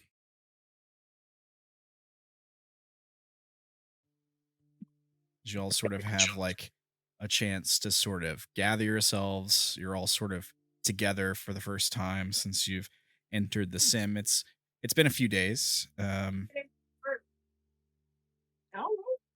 What are you all doing? Waywatcher's on his way now. You know that Jennifer and Daniel are safe. You've sort of got like time to rest or recover if you want to take it, or time to gather supplies.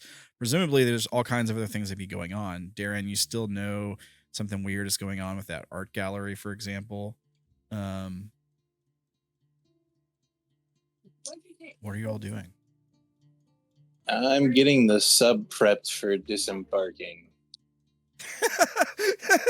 Okay, like you're actually planning on driving this thing, huh?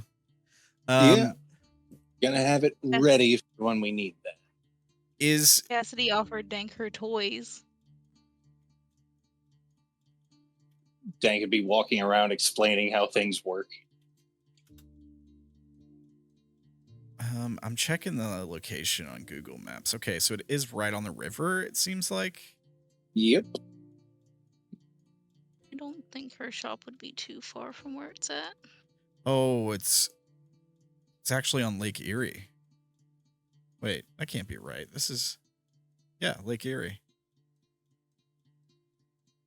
Okay, so I guess you could get out to like a major waterway if you can get through like the Buffalo River and take that up to the other Great Lakes. You could like get out to all the way out to the ocean if you wanted to, man. Yeah. I was just like, where would you go in this thing? Is what I was thinking. So I was like, huh. I'd take it up Lake Erie, probably like a little bit north of Buffalo. I think has Go to the whole Lake trip pre-mapped. Ontario, and then from Ontario, I'd take the waterways up through Montreal, and then I'd hit the ocean right around Lake New Brunswick. Is that the plan? You were just gonna be leaving? I mean, if I have to take this thing all the way out that way, I could. Okay. All right. Yeah, you can start getting it ready. I don't know how many people it takes to pilot a submarine. Is the thing. Honestly, you could pilot the COD with like 4 people.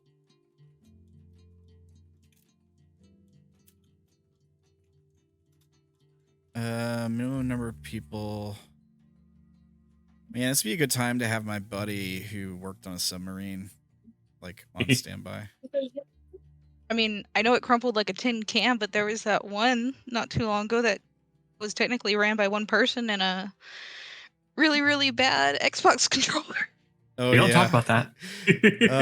Yeah.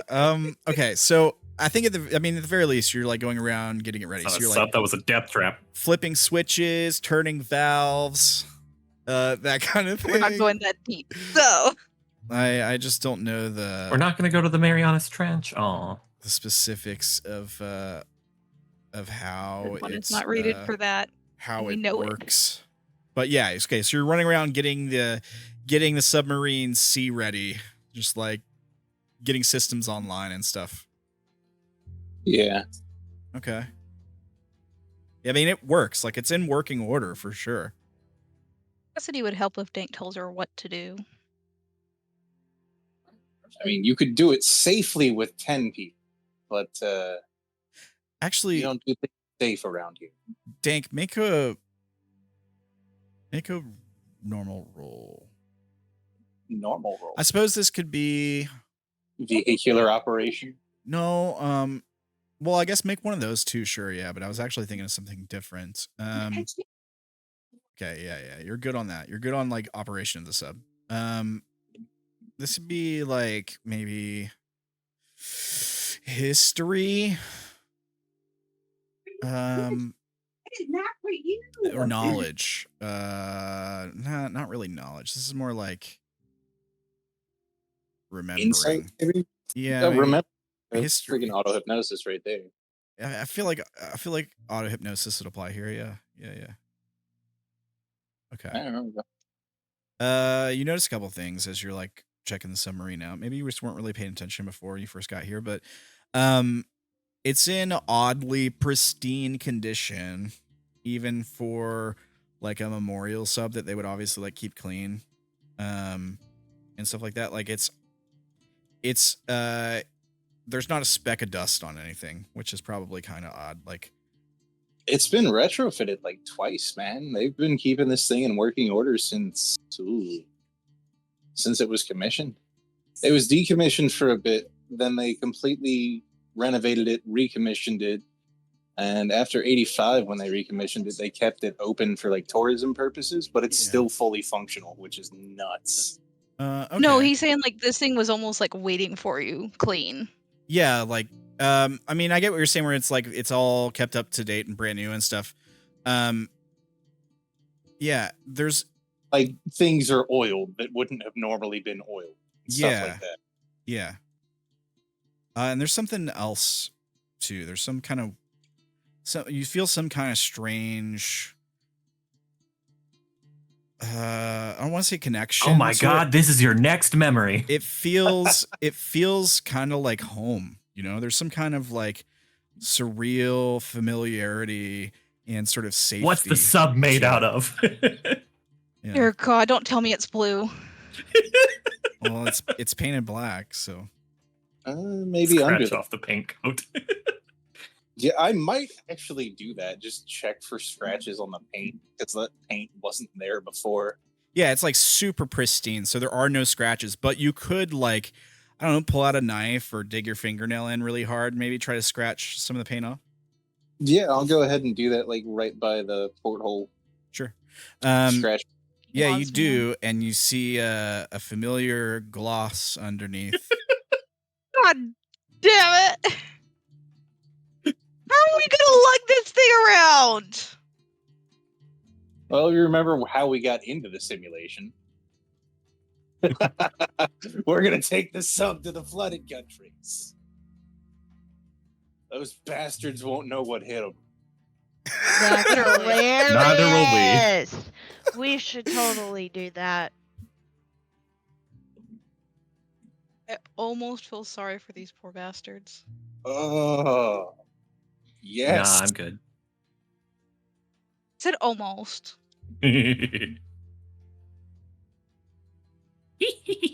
Now we just need to have a cannon be one of his things. That way we can like attach it to the sub. Did you forget this thing has deck guns and missiles and torpedoes? Did I? No. No, No, Mori. It does? Oh, okay. Yes, it's a fully functional submarine. Yeah. Dear God. It's battle ready. Merry Christmas, you guys. Yeah. And a happy new year. So, long story short, I mean, you can bring your relics from Nibiru here. You could almost definitely bring this back with you. Yeah. So, like, when I realized the connection after scratching off the paint, am I doing my special roll for this? Yeah, if you want to go ahead and do it, you can. I was going to say if you want to wait until you finish your other item, you can definitely do that. Up to you. I think I should wait until I finish the one to roll significance for this. That's fine. Yes, I think so. Just make a note, like put the submarine like in your inventory and maybe like in parentheses put roll significance later or something. Like whatever I helps you want to remember. hear the memories for this. This is going to be hilarious. There we go. Got that noted. Oh my gosh. Guys, wait until Obo finds out about this. Oh, yeah. Oh my god. Because she would hunt the Leviathan spot. I mean, this would be an extremely useful tool for, I don't know, going further into the Umbra than anyone has ever gone. Like, the whole problem with traveling deeper past the 2G line is the gravity, right? Well, guess what subs are made for? Yeah. Like high pressure, right? The only problem is once you leave the sub. Yeah, for sure. It has a thing on there for, depressurizing the people in it before you leave. Yes, depressurizing the people.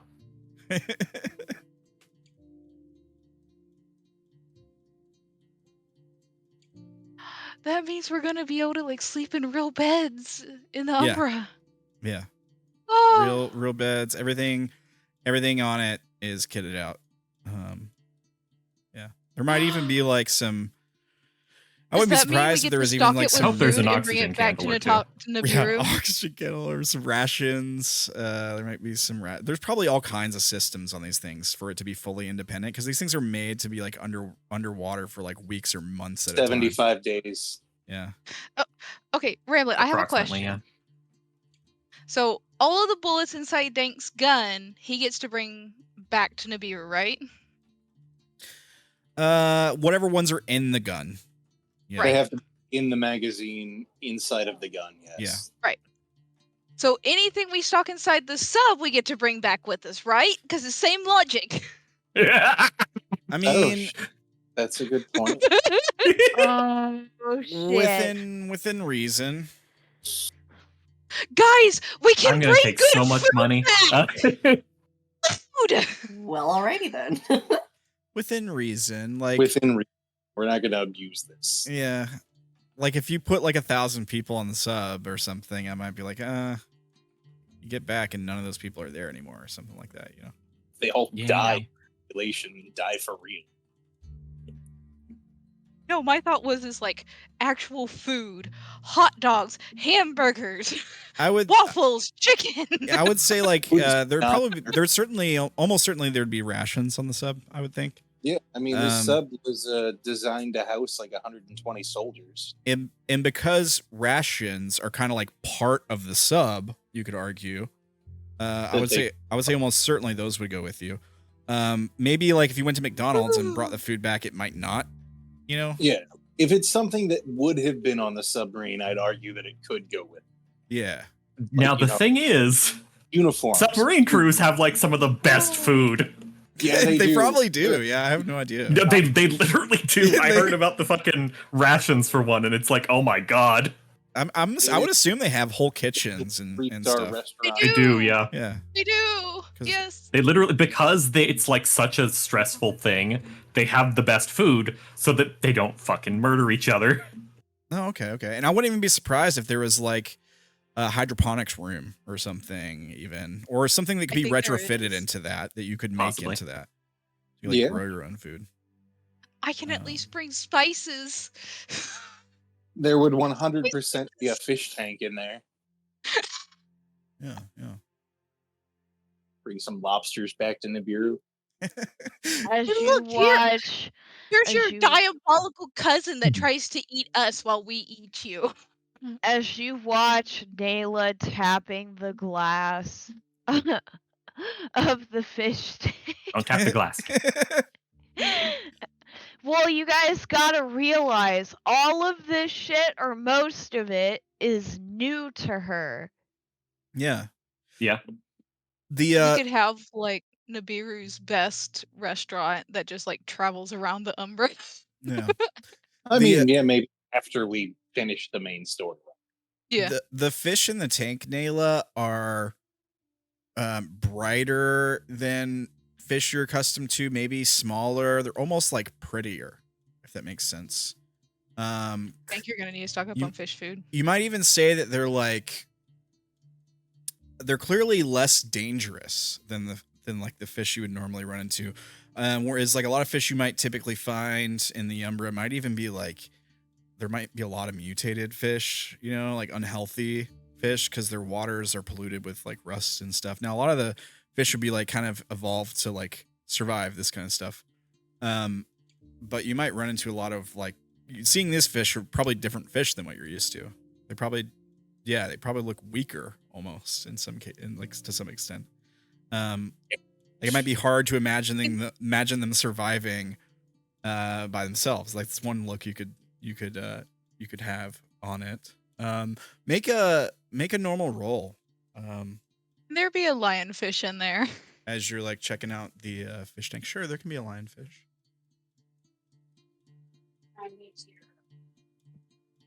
Success. Okay. The sort of strange thing about it is you have like a connection to animals. And you sort of feel that same sort of connection here with these fish.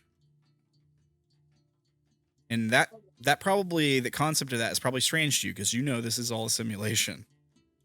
So they shouldn't be real. You shouldn't really like feel any kind of weird connection to them. But you do. You can sense that there's something there. She's just she gives off a kind of confused look. Like, okay, this is really cool, but something's not right here. Yeah, I think like as you like maybe you like bring up a finger to the glass of the tank, all the fish in the aquarium like notice your hand, turn towards it, watch it, and then as you like move it in different directions around the glass. You notice they all follow it. Like they all follow your finger where it goes. Almost like you're controlling them or something. They don't react as much if anybody else does it. They don't react as much to it. Oh, I can't dream them. I mean, you probably could, yeah, if you knew how. I mean, you could try if you want. Nah, I'm good. Yeah, no, so who did we lose? Oh, Ger- Gerbs! Gerbles, internet. Curse you, internets. Curse you, Internet Explorer! She turns around and then she's kind of like, that shouldn't have happened. What's that? What do you mean? I should not be able to communicate with animals here because it's a simulation. It's probably just pretty realistic.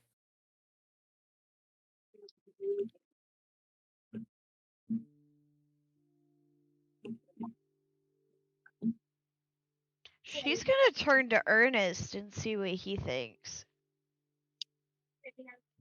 Yeah, you turn to Ernest, and he's just kind of like, probably just like watching you. And he's just like, what?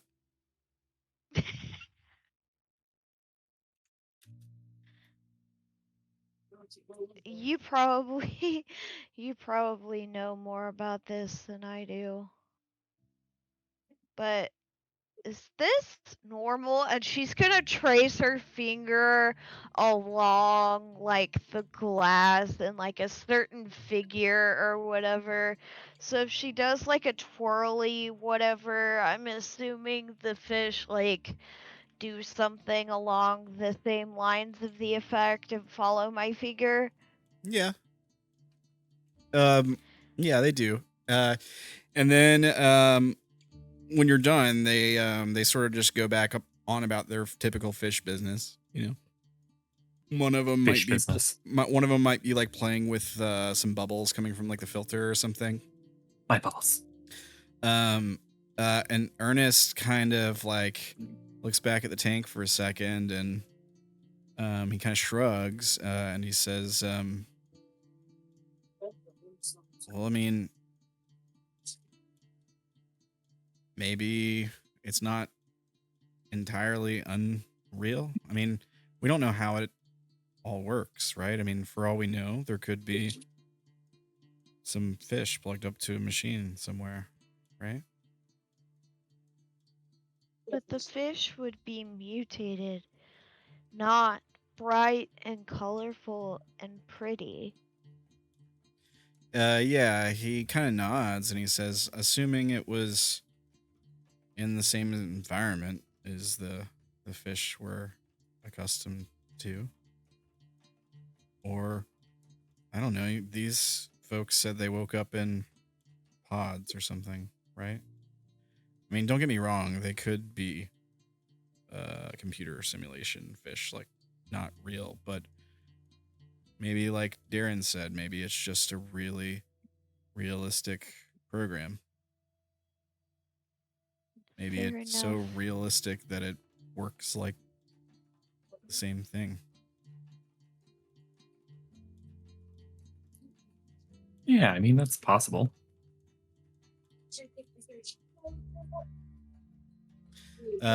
He says, but you always liked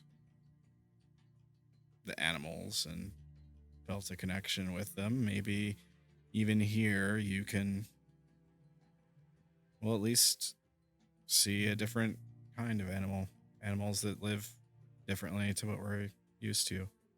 Maybe life's easier for them here. Perhaps.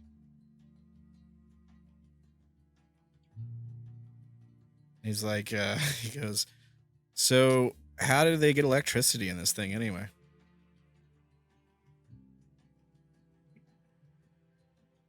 I'm pretty sure it makes its own. Yeah, he's pointing to the fish tank. He's like, yeah, he's like, make what they make their own. There's no lines for them to plug into or anything. Oh, the fish? No, the fish don't need electricity. Dank They eat reaches food. at the tank and grabs like the little shaker of fish food. Yeah, Shake they eat their friends. out of the tank. Yeah, he sees. He's like, what are these flakes? It's mostly like just like processed and dried kelp. Possibly other fish. It's mostly just plant matter. He says, oh, they eat them. That's interesting. The There's animals, got to be another one if there's lionfish in there, though. Lionfish are predators. That's just true. he says, that's strange, isn't it, Naela? The fish don't really eat back where we come from. Well, They most just here don't survive on electricity the same way that things there do. Nah. What a strange place. No, I mean, I'm sure I all the don't children know. wish they did, because then they wouldn't come home to, floating fish. I don't know how I feel about it.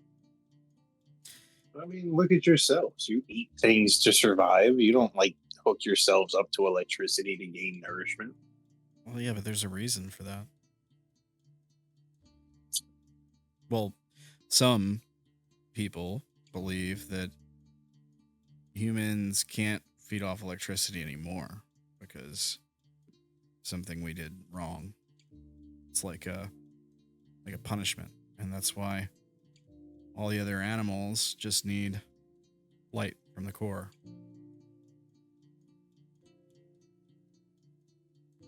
Oh, cool. They have original sin there, too. Yeah, this is a concept that's Speaking been of brought up which- before. This is a lot to do with the Yeah.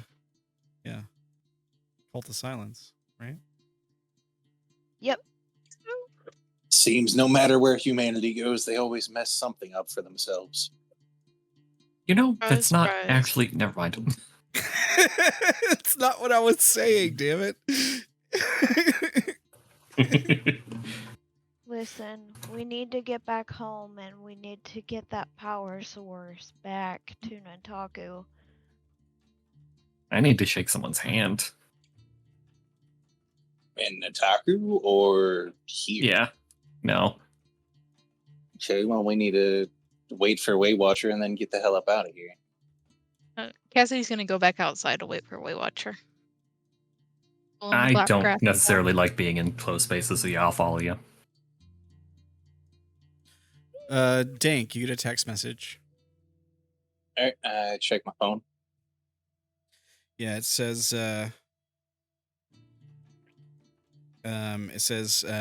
we're ready when you are. It says remember, elevator, one person at a time. If you see, Ask him. go ahead. Nope. What are you gonna say? Oh. Oh no! We I lose was that gonna time. say, Gerblin again. Oh, okay. There you- Gerblin's back. Right. There you go. Panic. I was gonna tell Dank to text him back if Weight Watcher counts.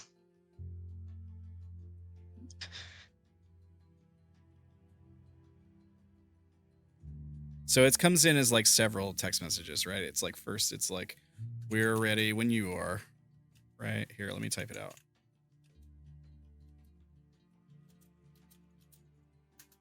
Then it's like, remember, one person at a time on the elevator.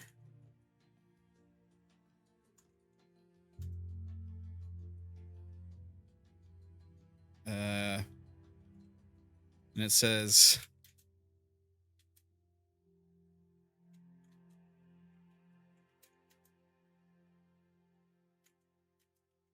this is probably the strangest part. This is the next line. So the next message says, anyone else you see on the elevator is not human. Yay.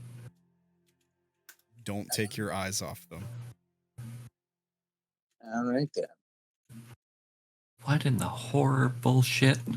Keep your back to a wall.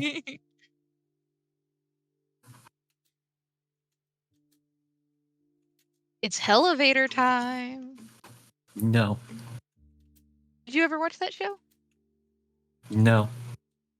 It was actually really good.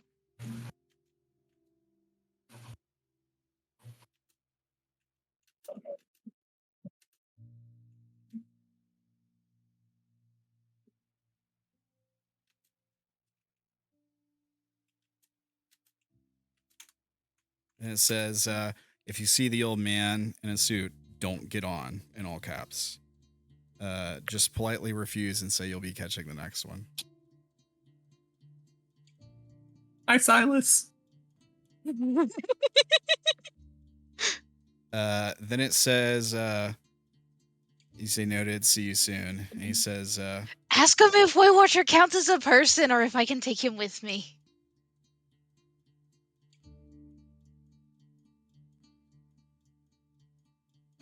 it says, We just hear Dank's phone going ching ching ching ching ching ching ching ching ching ching ching.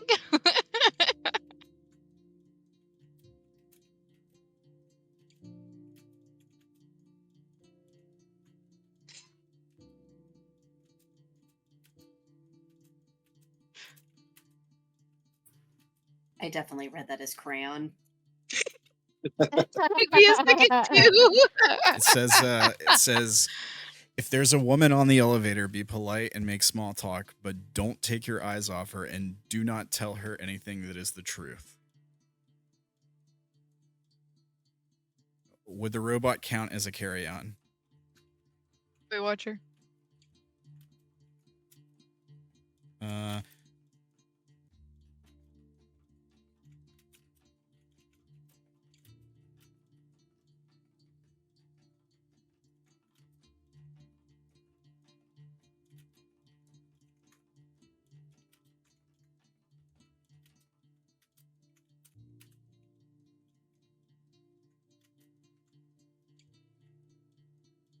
So the next message you get is, the robot best stay off. There's a chance some of Zephyr's security protocols could fry his system. And then you get another message.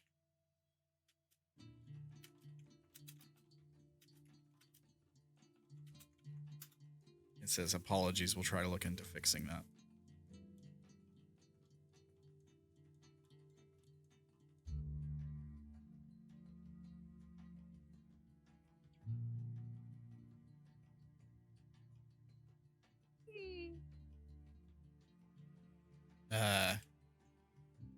Yeah, he just says indeed, period.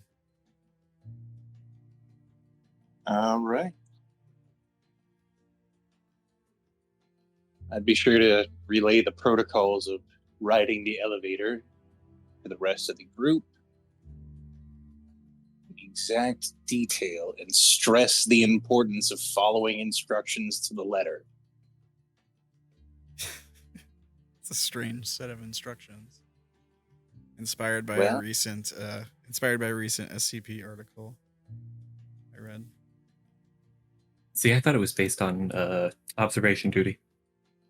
There's a reason I a know lot what of you're the talking about. work with was redacted. Oh, the Jimmies. So do you guys, is the plan to have everyone head to the Hotel Indigo?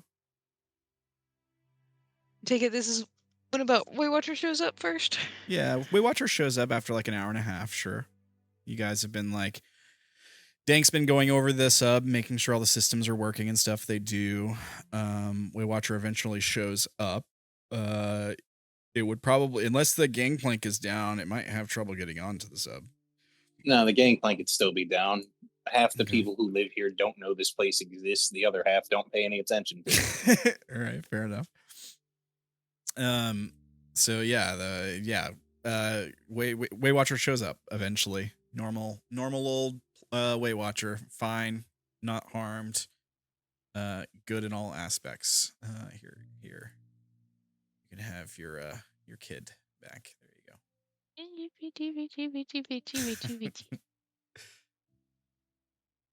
And then I have to leave him again. Yeah. Yeah, basically. But at least I know he's safe inside the maze that is a submarine. Yeah. Yeah. Okay. So here's my question. How are y'all getting there? Gonna steal another car. Of course. Okay. You gave Dank access to vehicles and you got surprised. So what's the what car are we stealing? Are we just going out and carjacking a random person, or how is this going to work? We're gonna find Minivan. something parked with third row seating. You're gonna find something that, like a van that's parked somewhere? Is that what you said? That's the plan. Okay. Just like anywhere nearby, like the parking lot for the memorial, be okay. Yeah. Okay. So long as it doesn't have veteran plates. Yeah. Yeah. I was originally imagining like maybe a work van. For I don't know. Yeah, that would be a good pick. Yeah. I don't know that it would have veteran plates because it's probably like company owned. No, I was saying as long as it doesn't have veteran plates. Yeah, exactly. Yeah. I think it's probably just like a company vehicle for like maybe. Oh yeah, fuck capitalism. Steal that van. Yeah. Okay. Take money from corporations. Yeah. Burn corpo shit. Okay. So you're just gonna how are you gonna break into it? You're just gonna bust a window or what? It is locked. Let's see, checking my item list right now to see if I have something on me that would make this super easy. Oh,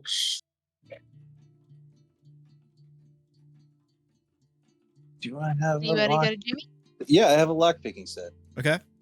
Okay, so make a roll. Real quick, I hate to be that person, but is the lockpicking set from here or is it from Nibiru? Oh. I would assume it'd be from here. Okay. Because if it's one you had in Nibiru, then okay. If it's one from here, then that's fine. Savvy success. Okay, you're good. So yeah, you jimmy the lock. You don't make a lot of noise. You don't attract attention. You get it open. Yeah, you can get everybody inside. It's a big company work van. So, I mean, you might not you might not have some seating in the back, but you got seating for most people. And there's like a lot of open space in the back. There's like all right, everybody, squeeze in. There's like stuff to sit on too. Like there might be like one of those vacuum cleaner, like those round short vacuum cleaners you can kind of use as like a chair. Shop vac. Yeah, shop vac basically. Yeah. Yeah. There's room. Here, let me put Weight Watcher. Do we also need to roll to hotwire it? Yeah, you will. Yeah. There we go. Hotwired. All right. Yeah, you hotwire it, no problem. You get it up, get it going. And you're heading straight to Hotel Indigo. That is the plan. All right. Need to progress the plot. Absolutely. I do know Caitlin said that she might have to leave soon for eyeball reasons. Okay. I'll have her be first one on elevator. Yeah, we can do that. Is that okay, Caitlin? Or you need to go now? That's fine. Okay. Okay, so you guys walk into a hotel with an empty lobby. There's no receptionist. There's a desk. There's no computers or devices at the desk or anything. It's fairly decent looking lobby. A lot of granite. A lot of hanging lighting. Like there's like a chandelier in the lobby and stuff. But do they have Wi-Fi? There is a sign that says free Wi-Fi. Yeah. Yeah, you see off to one side of the lobby there is an elevator. Great. I'm gonna walk up to the elevator and press up. Okay. Follow the rules. Yeah, you walk up to the elevator, you press up. Roll me a D4, please. Okay. So there's after like a few minutes wait, or maybe like a few seconds wait, there's like a ding sound as the door starts to open. You see a woman standing in the elevator.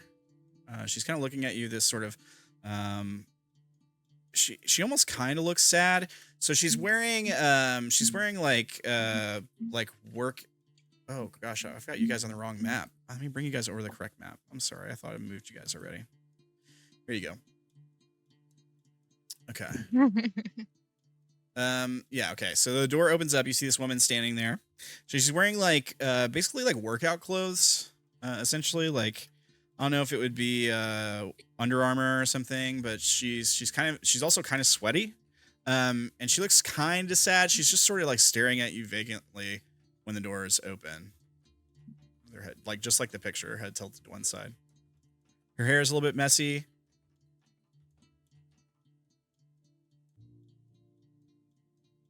What do you do? Gotcha.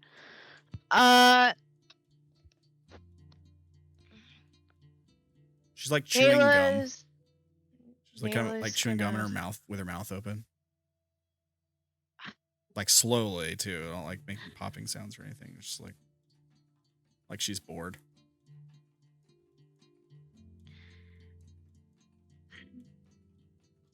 Naela's gonna step onto the elevator, keeping her eyes on the woman and her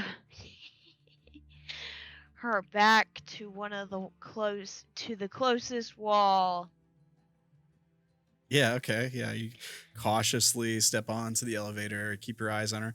She like watches you as you step on. Like her eyes follow you. She doesn't really like turn her head or anything. She's just kind of like leaning up where the against the wall, like where the buttons are. And she goes, huh, what floor?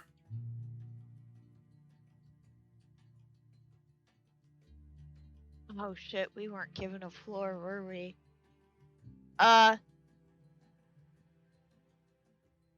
Yeah, no. What? Yeah, he didn't give you a floor number. Top floor. All right, we're going with top floor, please. Also remember, do you remember the instructions? Well, technically, she doesn't know the truth, so Yeah. All right, so for her, like, it could.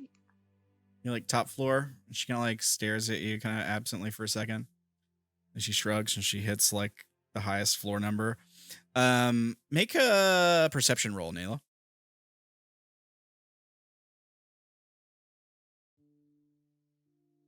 Okay. You noticed from before you walked in the building that there was probably like 5 floors. You could see the windows all lit up outside. However, there's a 6th floor button inside. So she hits like floor 6.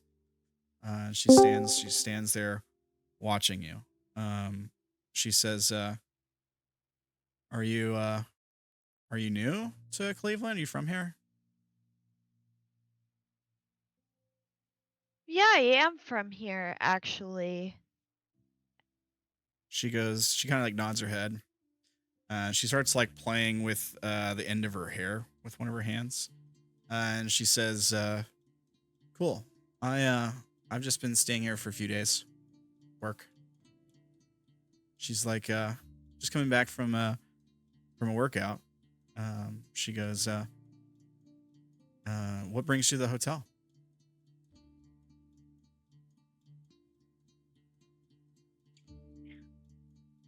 See, like elevator starts to move. You can feel like the lurch of the elevator as it kind of like almost knocks you off balance as it takes off.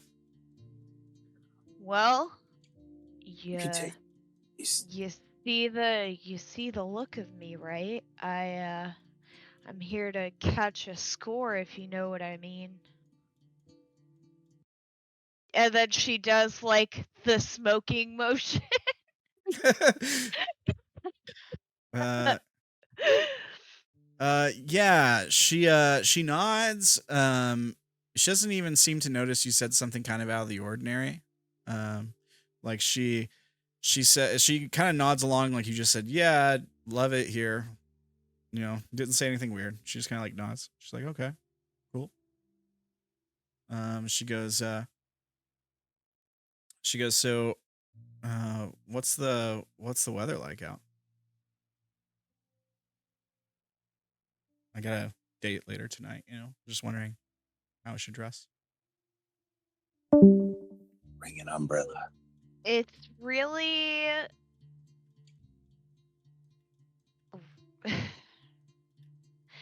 it's really raining and gross outside. I'd bring an umbrella if you could. Yeah, she nods. She goes, so you're from Cleveland, right? You've been to the Hall of Fame? I was thinking about checking it out. Yeah, I have actually. It's one of my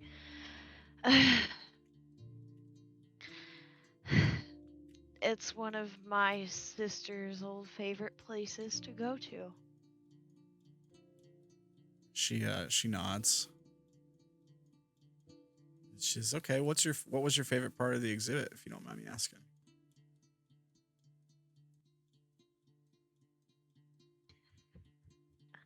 Oh shit, what type of role would I have to do to fucking... You don't know an exhibit. You have no idea. Just make something up. Make something up. Oh shit. I mean, I would know one. You're not supposed to tell anything that is the truth. Make some shit up. I am. Raj exhibit. Mushrooms. I really. Go safe and go Mona really Lisa. Loved. I really loved the animal exhibit. Yeah, the animals are cool. Great band.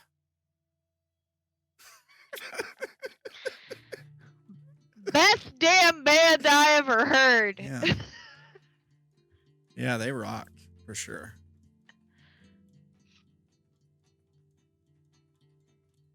She goes, I'm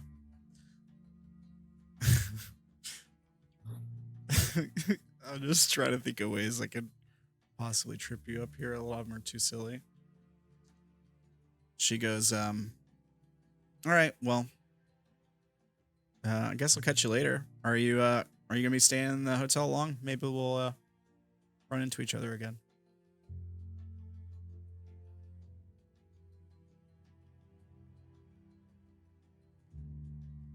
I'll be here for at least for over an hour.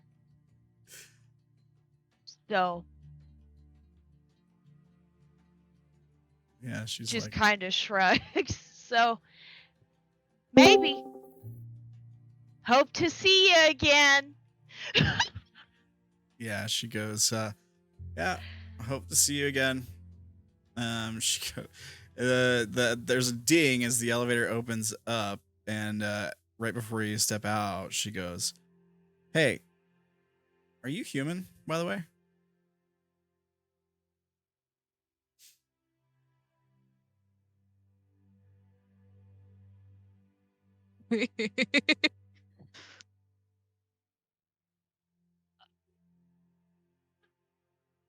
I forgot if vagabonds are kids. Just say some off the wall shit. Yes, Yeah, vagabonds are considered human. You could say anything that makes you seem like a nutcase if you want to. You could just be like, I'm a fucking... No, I'm a mermaid. Yeah, okay. Yeah. Potatoes in a trench coat. Yeah, you can say anything you want as long as it's not like the truth. She's like, all right, cool, mermaid, got it. She's like, I'm an alien from outer space, and then she kind of smiles. Nice talking to you. And she's gonna step out of the elevator still facing the alien. Like, she is not about to just turn the fuck around. Yeah, you keep your eyes on her. You back out of the elevator very carefully, right? She doesn't seem to pick up on you being like defensive or like the whole conversation seems normal to her. She's acting like the whole conversation is totally normal, except for this weird, like, sort of like vacant look on her face for most of it. She did just smile at the end, and she just kind of gives you like a nod as you walk out, and she's still giving you that. She goes back to giving you that same vacant stare as the door closes. As now all of Naela's neck hairs have flattened. Yeah, you find yourself on a floor of hotel rooms. There's a carpet, quite a nice carpet on the floor. It's very thick too. And you see just on both sides of the hall, hotel rooms, one after the other. And at the end of the hallway, you see kind of out of place looking what looks to be like a glass office door that's propped open. There is a light on in that room, and you can hear the sounds of conversation coming from that room. And the voices are familiar. It's definitely like Flint and Verona talking. They're saying like, oh, they should be here shortly. I'm and gonna then knock on the glass door. yeah, we see you like start to walk towards the end of the hallway where the door is, and then we can cut away there. I think if you want to go to sleep, because I know you got a lot of work to do tomorrow, we can pick up. You're not going to miss anything. We're just going to do the elevator scene for everybody or whoever wants to do it. We can pick up with you next time. Alrighty. Sorry, guys. Don't apologize. good. You're fine. No worries. Have a Till good night. next week. It's all good. Happy Thanks. holidays. Happy holidays. Happy New Year. Have a fantastic New Year. Thanks for hanging out with Yeah. Yee. Merry Christ. us. Merry Christmas. Merry Chrysler. Okay, let me fix. Do you guys want to do your elevator scenes, everybody? Yes. Yeah, I imagine Derrin does for sure. Sure. The question is, do you want to go twice, Gerblin? Oh no! I mean, I'm gonna have to because they're both here. Yeah. Also, apologies if there's an audio change. I had to swap over to my phone because my internet totally hecked off. It's all good. Oh. Let me fix Maury Cam really quick. Cut in half. Yeah, that's the wrong camera too, actually. Let me fix the other cam. Let me do this. I gotta minimize that. And we gotta fix over here.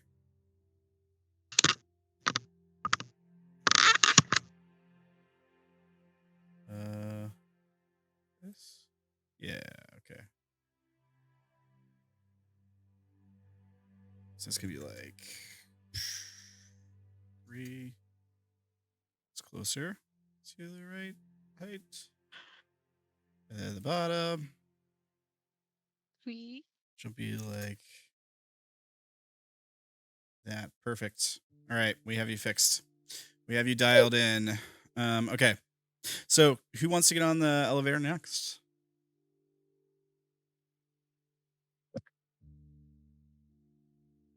I mean, I'll go. All right. Dank, you step up to the elevator.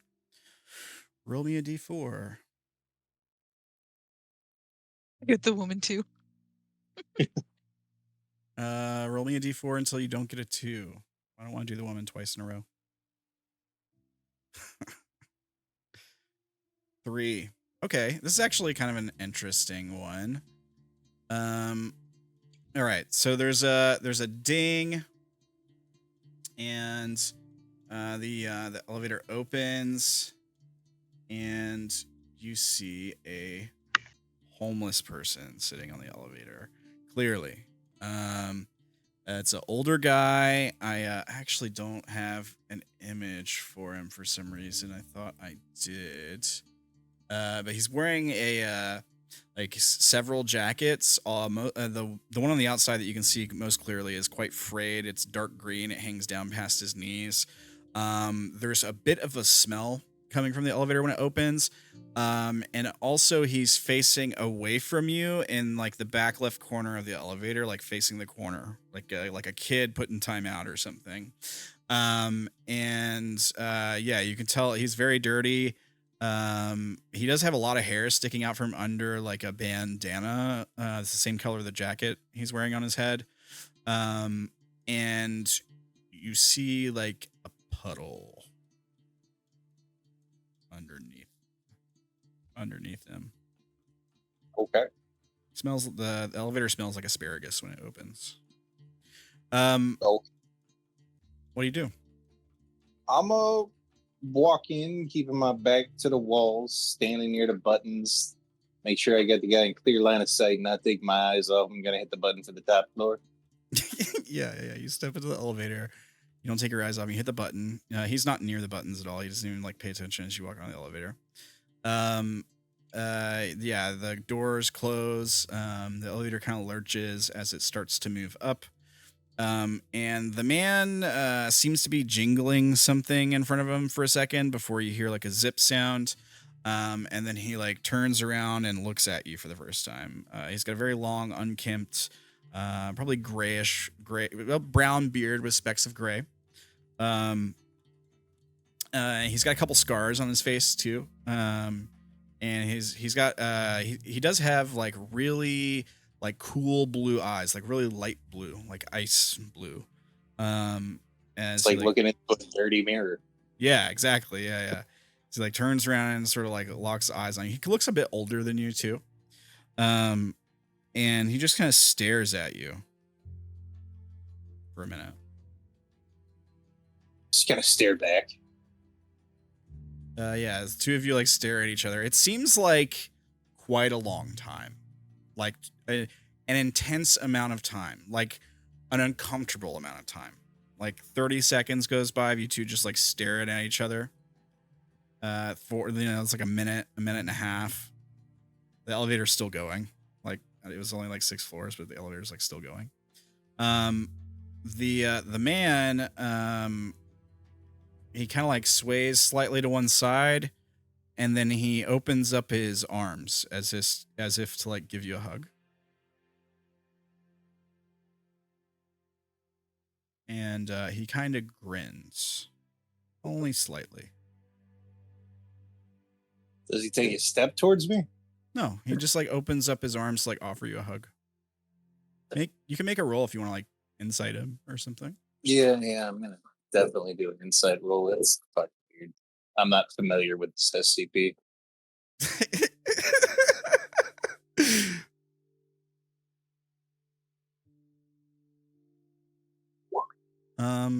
So he has the look on his face is kind of like comforting. You can't put your finger on it, but there's something you don't feel in danger. Like something deep down tells you that like he seems to want to give you a hug, like maybe he thinks you need it or like he needs it. But it's just like almost like he's desperate for human contact kind of. There's like a kindness behind his eyes. And the grin is kind of like amusement. Like, is this guy gonna actually give me a hug?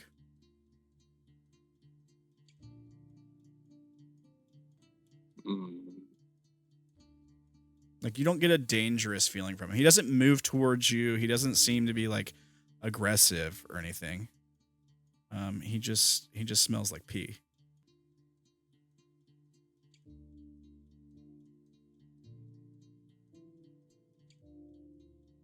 Kind of like sadly look in his eyes and shake my head. He like speaks for the first time, and he goes, you sure? Seem like you could use a hug. Not all of us deserve it,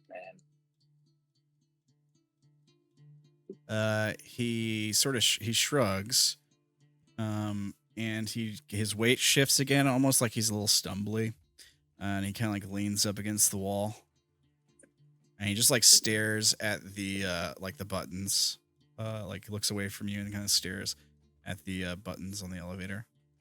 There's another tense, kind of long silence. And then you hear ding, and the door opens.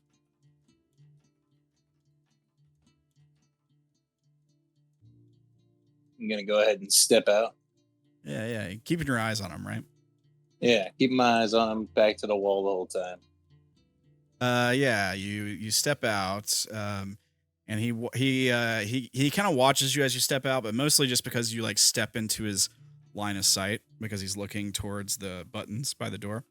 And he crosses it. He's like leaning up against the wall one side, right? He crosses his arms, and he looks down. Like he kind of looks down at the ground. Make another insight roll.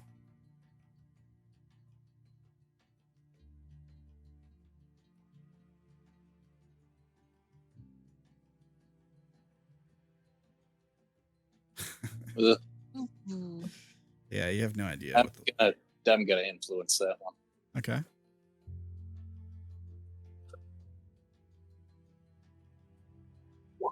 Okay. So the look on his face is like kind of like disappointment.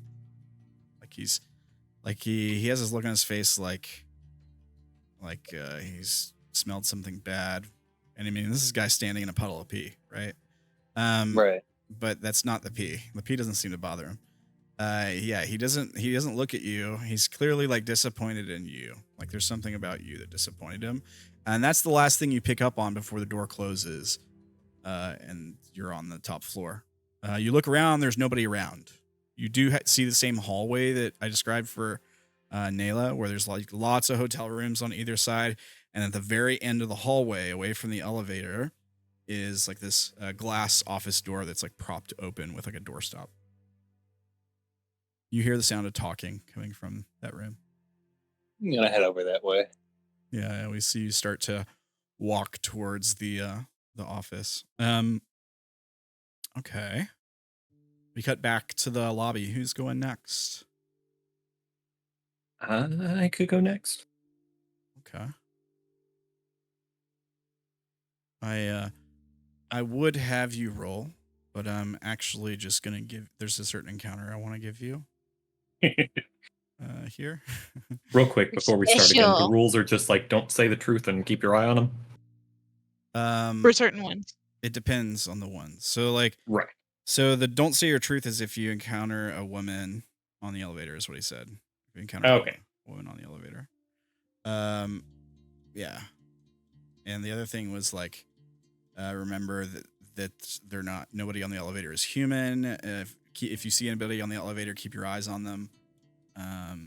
And which one do you wait and say I'll do the next one? The old And in a suit. Yeah, the old Okay. guy in a suit. Yeah. Cool. Making sure I remember them. Yeah. Okay. I gotta find her thing. So just give me a second, please.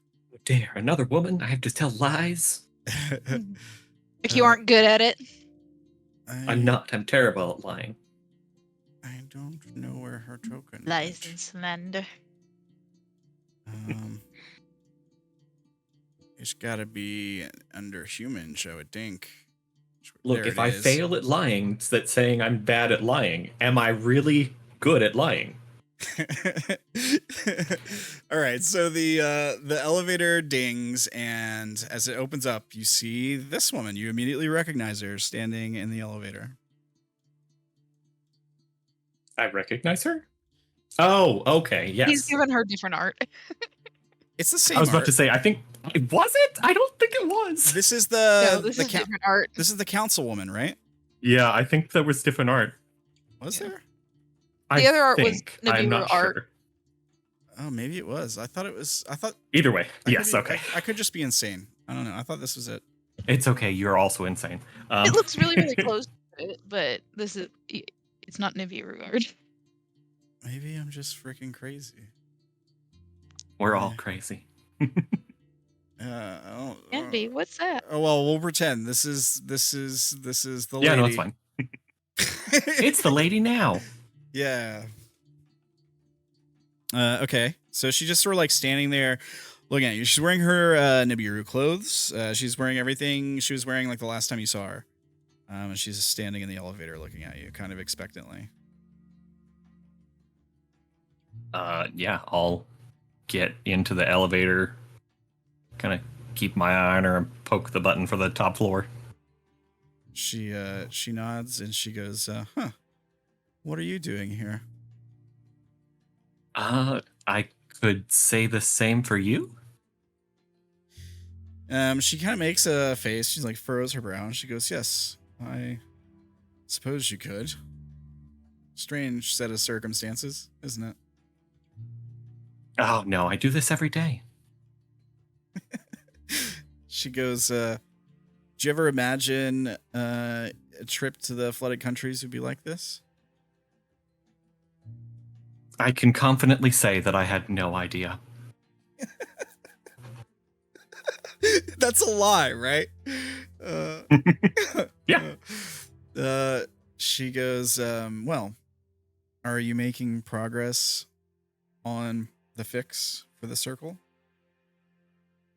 No, I don't think we'll find anything. Oh, that's terrible news. We really could use the help.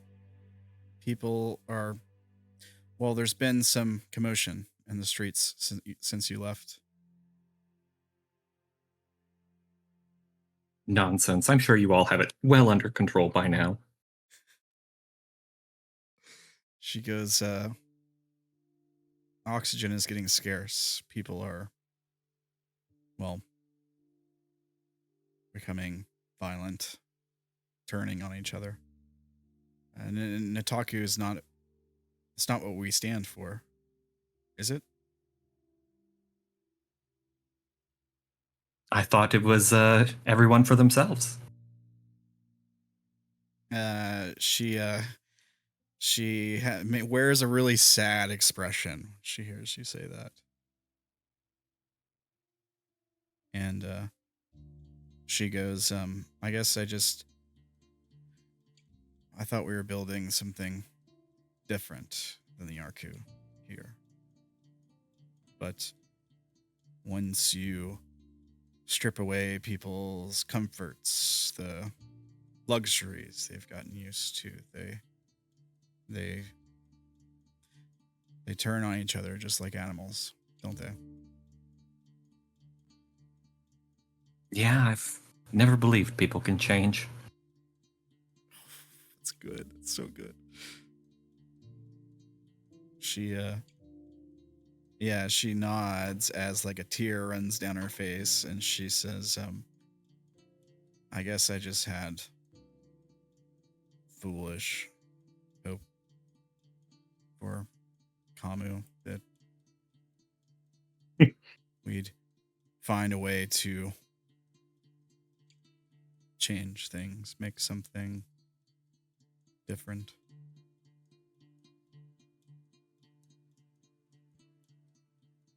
Yeah. I think hope is always foolish. What do you need to do in order to make this thing happen? Shake her hand. There's a ding as the elevator stops. The door opens. Looking over at the display near the buttons, you can see that you're only on floor 5. She starts to walk towards the door, and she stops and turns to you, and she says, well, thanks for showing me the truth of what people really are. And she Is this your stop? She nods, yeah. And she gives you a pat on the shoulder with one hand. And she holds up a hand as if to shake. Well, I hope you've learned something from this, and yeah, I'll go ahead and shake her hand as well. All right. Does she get all these memories flooded back into her? Is that how this works? Yes. Can you Debt is paid just by shaking hands with the lender. Immediately, all loaned memories are lost, and the lender regains them. So what does this look like? Do we see our trademark lens flare in both of your eyes at the same time or something? Probably. There's probably some phenomenon around our hands, most likely as well. Yeah, some kind of exchange happens, some visible exchange. Some kind, maybe like the uniform characters. Maybe they kind of swirl around our hands, like just to us, like Yeah. in our like vision. Yeah. Maybe okay. it doesn't happen to like if somebody else was watching, but Right. to us, it kind of looks like something is passing from me to her. Okay. Can you describe? You can keep it brief if you want, but the memories that she gets back. Yes, let me find them. They are. Of course, it's the last one I click on. Okay. She remembers the docks of her childhood. She remembers the first lesson her parents taught her about Kabadu. She remembers reaching the age of learning of Nitaku's past. The look on her mother's and father's face when they realized the Arku were pushing for more and more control. And all the working pieces of the people's working towards the greater whole. Yeah. Okay. So she gets all these memories. Yes, that was it. Okay. So she gets all these memories, and you lose them. You forget them. Correct. Yeah, we see her like eyes kind of perk up for a moment as she steps off the elevator. She turns back and looks at you for a second, like as if she wants to say something. And she like starts to open her mouth, but as she does, the elevator door closes. Then you're just like left standing there by yourself for a moment. I probably would have kind of waved briefly as the doors were finishing closing. Yeah. She waves back, and she mutters something under her breath. Roll to see if you hear it. Cool.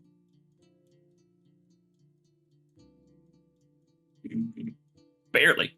Yeah, she says something like she's talking to herself, but her tone of voice changes slightly. Like she sounds like the voice comes out more smooth, if that makes sense. Less raspy, almost like more conniving, more confident. And she says, "Oh, how deep the waters of the Umbra." And then the door closes. Okay. Yeah, and then you're sort of like left there in silence for a second as the elevator starts to ascend again. Well, time to borrow more memories. Just kidding. There's a ding. The elevator reads the 6th floor. The door opens up. You see the same hallway described before. Yeah. Go in. All Or not right. go in, but I go. Yeah, we see you walk I probably towards go in. walking towards the end of the hallway. See. Good job. Who's next?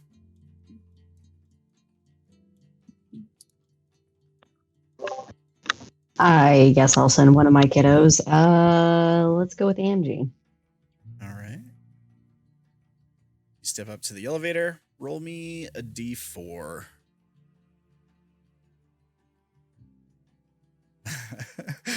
All right. Not sure how I feel about that one, but here we are. Ooh. So, door opens. There's a ding. Door opens. And you see a man in a suit standing at the door. Looks like this.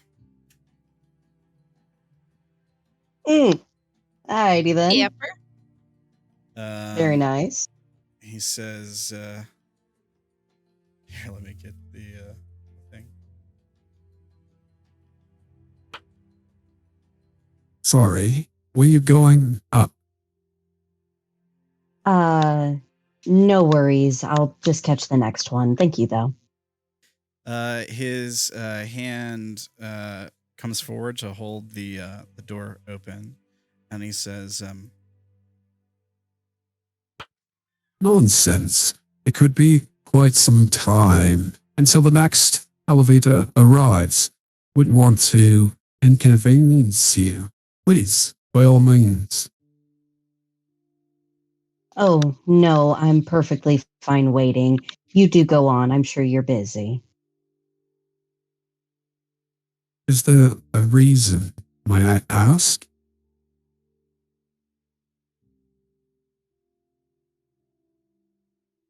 Perhaps you've been told to avoid getting on the elevator with me.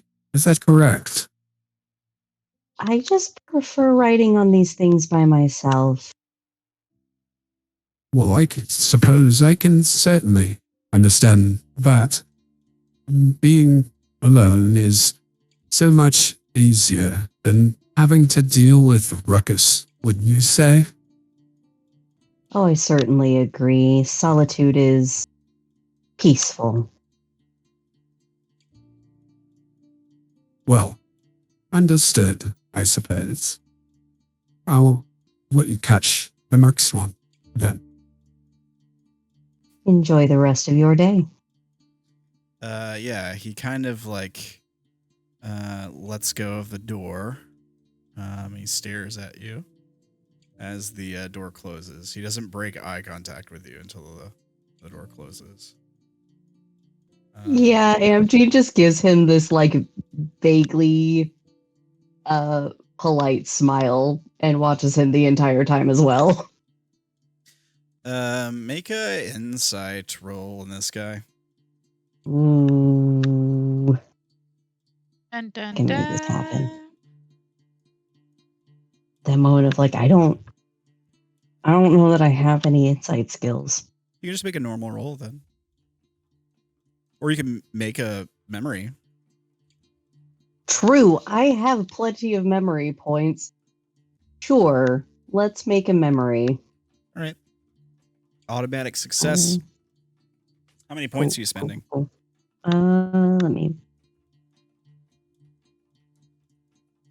Let's make it a tier 2. So that's what, 4? 3. 3? Just 3. Sweet. Okay. All right. So, you get the feeling that there's something off about the guy. You can't quite put your hands on it. He seemed like too nice.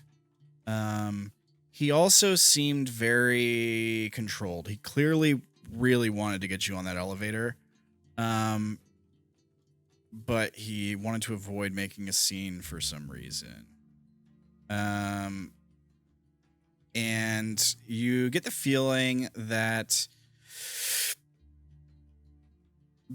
he could have probably tried a lot more different tactics to try to get you onto that elevator, but decided against it for some reason. And there's almost, even like just looking at the guy, like the look of on his face is sort of like the image is like burned into your mind. It's almost like, I think the best way to describe it would be like that uncanny valley feeling. You know what I mean? Like there's just something, it's not quite right, that creeps you out a little bit. Yeah, not about it. Yeah, you just can't really like put your finger on what exactly it is, but yeah, there's something off. But yeah, a few minutes later, there's another ding. Roll a d4.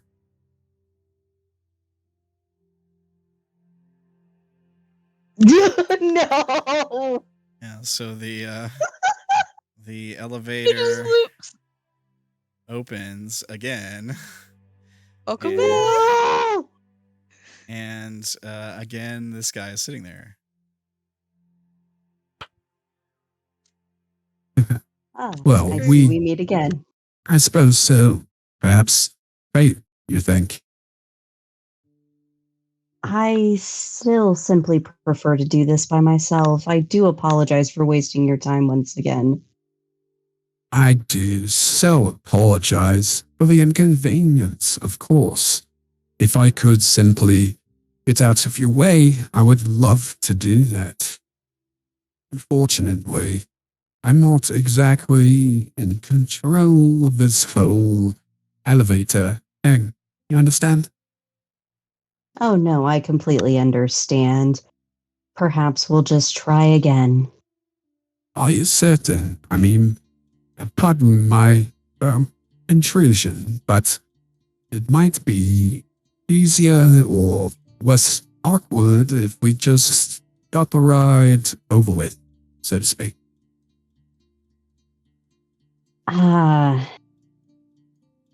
Yes, but I really could use that time to myself. And while I appreciate the rather generous offer, it would be for my personal benefit and my own mental health best if I snag one by myself. I completely understand. And, no one would want to take any undue risk, I suppose. But I just want to make sure you understand that the people who told you not to get on the elevator with me, well, they're just afraid of the information I have to offer you. You understand? See, this elevator is the only place in this entire simulation in which they can't listen to us talk. And I am a very old man who knows many things, many of the secrets the Bureau is hiding from you. And I have no vagaries about me. You understand? I give this information freely to those I come across. I'm sure you do, and I'm sure you have many stories to tell, but once again, that solitude would do me a world of wonders after the day that I have had. He takes a step towards the door of the elevator. As if, like, to reach out almost. Like, his hand moves towards the border of the door, like the edge of the door. Almost like he attempts to, like, reach out of it, but he doesn't. Like, he stops his hand before it would, like, break the plane that is the, like, the door. And he says, Oh, forgive me. Well, I understand. Anyways, last chance? Do go ahead. yeah, he kind of, like, bows and hits the door close button, and the doors close. The elevator goes back up. There is a long silence as you wait for the next elevator. Roll me D4. I swear to God. Okay. Okay. Okay, so this time the elevator ding opens up and it's empty. Fantastic. I slide on into that elevator, keeping my back to the wall. We're not tempting fate. Yeah, you don't see anybody on the elevator. You get inside, everything seems normal. Yep, push the button to go. You earned that empty elevator. You did. I feel like I did, yeah.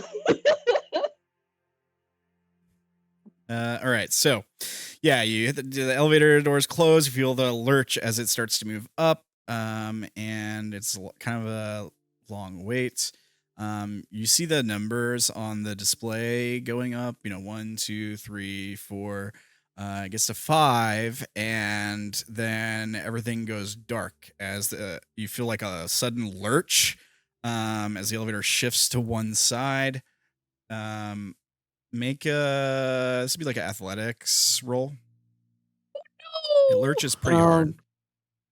God. You're joking. Oh, look, it's the thing all over again. Yeah. It's not Monster House, it's Monster Elevator.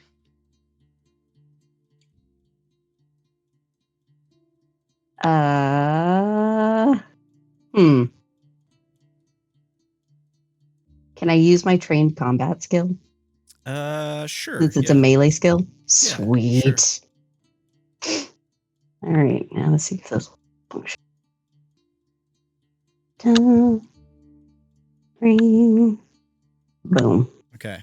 So like you catch yourself as the elevator lurches to one side, you don't fall down, you like catch yourself on the railing or up against the wall or something. Then it lurches again to the other side, you catch yourself again. Then you hear the sound of screaming metal, along with like running water, as the door opens, but only like an inch or two, and water starts to pour into the elevator.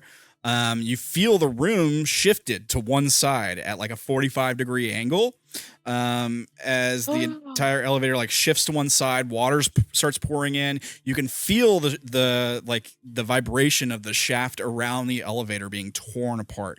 The metal screeches loudly. You can hear things collapsing in on top of the elevator. You can see the roof of the elevator like being impacted with something. Like there's huge dents appearing in it.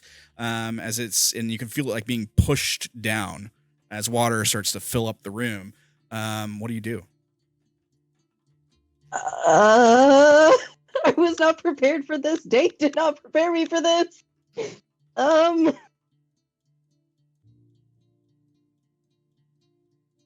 Jesus Christ.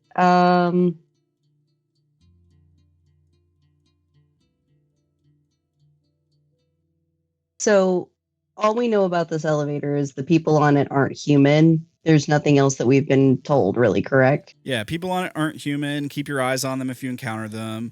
The old man, if you see him, don't get on the elevator with him. The woman is fine, but just don't tell her anything that's the truth, and keep your eyes on her. Didn't say anything about the bum that Dank got, which would make you assume that he must be safe. Yeah, they didn't tell you anything about this either. They also didn't tell you what floor to go to, so there's that.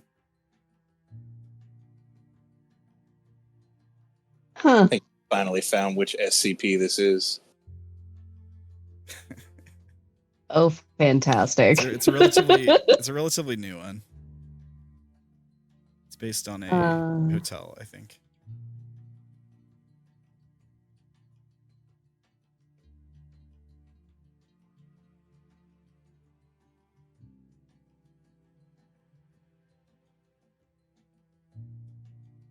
Is it possible? So is the whole elevator now at like a 45, or am I fully upright? Yeah, it's like slanted to one side, right? So to like stand up, you're like standing up in a corner, right? You're not standing up like on the floor anymore. You're kind of like standing up in like a corner of the elevator to be like standing upright. This like lurch to like not a 90-degree, right? Like a 90-degree would be on its side, so it's like between, in between, right? Yeah. Cool.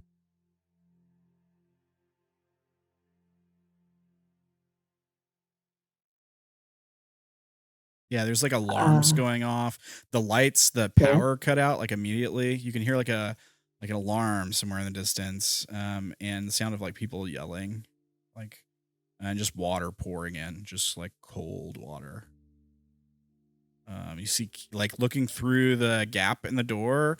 Besides just the water, you do see like cables dangling down. Fun. This is a great nightmare. I love this. It's not like both of my characters share memories, so Amgene probably this is fine. So what do you do? I guess Amgene's gonna try and get out of this goddamn elevator. Fuck this shit. All right, so you're going for the door, or are you gonna go for like a escape hatch? What's the plan? Probably an escape hatch. Since water's filling up, I'd rather try and go up if I can. Makes sense. Okay, so you look up, you see like a emergency escape hatch.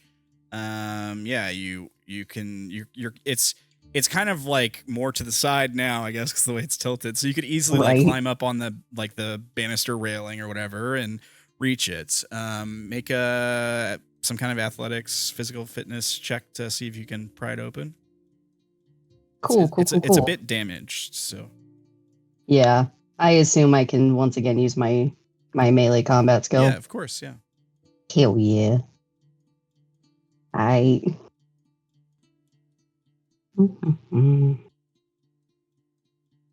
right. So, yeah, you go to push it open. It's kind of wedged. So you like throw your weight against it.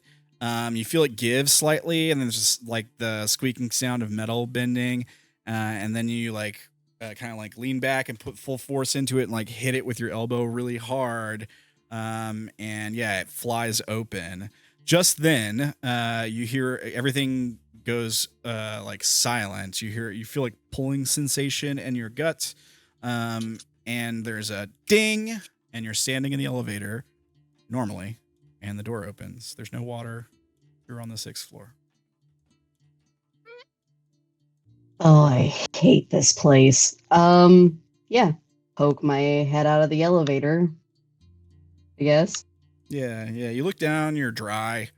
Like everything's normal, the power's on. You see the same hallway described before with the glass office door at the end. Yeah, I guess Amgene probably hops off the elevator and waits, I guess, for Enigma.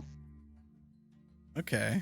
All right. You're gonna stand here and wait for Enigma. That makes sense. Yeah. Sure. So you hop off the elevator and wait. Who's going next? Do you want Enigma to go next, or do you want me to go next? Does not matter to me. Don't We matter can to go me ahead either. and we can go ahead and knock both of mine out then, sure. Because it is after midnight now too. I know guys- you usually leave at midnight. Do you guys want to Yeah. end? We can end here and just save the other three. I'm fine to keep going. I don't have work tomorrow, so I can go a little longer. Yeah, I'm cool. All right. How are you feeling, At Ramblin? least I'm starting to crash, so I might. You might take off. Yeah. say we can always get through like everybody else getting up the elevator and just call it there. I'm fine with that. I'm fine with that. All right.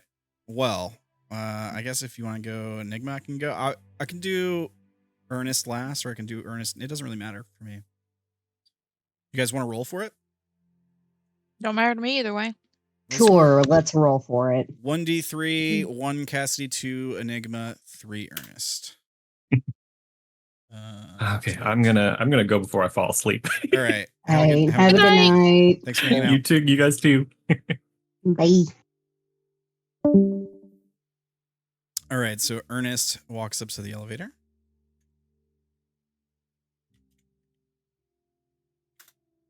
He rolls. Oh, Ernest, buddy. Oh no. I was worried about this happening. Oh no. Can I have you re-roll that? Are you gonna spend? Technically, it's not a special roll.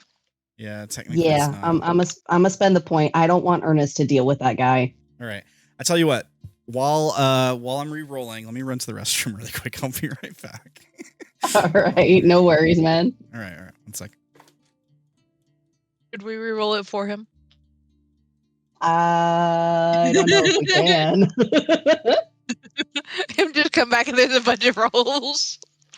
He's just like, What is all of this? yeah. Oh, we just do the rest of the game for you. You're good now. We hijacked the game. It's our simulation now. Did you guys know which SCP this was? Nope. Fair enough. What number I is it? have no clue. 7819. 7819? See, but now my brain is just like, we've got a 2319! A 2319! Yes! Like the vagrant. It threw me off because it's supposed to be a young dude, not somebody old. Huh. Well, Interesting. yeah, he's trying to change it up a little bit to make it his. Oh yeah, he definitely All right. made it difficult. I'm here. Sorry. Let me That's go one ahead of the and things roll I that. love about this game, though. It's so easy to integrate other Three. games into it. Okay. Oh yeah. Oh, the hobo! It is, yeah. Let me see how Ernest is doing. Ooh, interesting. Okay. Okay, so the elevator dings. Doors open. there's a hobo sitting in the elevator. Ernest has like a confused look on his face. He turns around and looks back across the lobby to see Enigma and Cassidy. What are you all doing when he turns to look at you? Just like watching him. Like, what you gonna do? Yeah, just kind of shrugs. He turns back to the elevator and steps onto it. He seems to have a foreboding feeling, but to be confused about why he has that feeling. So he's like watching the guy as he's like standing in a corner, facing away from him. He looks over at the buttons, and he just hits a button. Let's see which one he hits. I don't think he knows. 4. It's button 4. He turns back around, looks at you all one more time from inside the elevator, takes his eyes off of the bum as the doors close. He's facing out of the elevator at you guys, with the bum standing behind him, now turning around to face him. Oh no. Bye, Ernest. And there's this there's like this really tense moment, right, where we get this shot of it's like a really foreboding scene. Like we know this is not good, so we get like the soundtrack intensifies with like stressful strings, and the door closes, and then we cut. It's like a hard cut, not a fade, to the inside of the elevator with Ernest facing away from this guy. We see the guy turning around to face Ernest behind him. And it's just like a really long, awkward silence for like 10, 15 seconds. Like the strings intensify in the soundtrack again a bit. And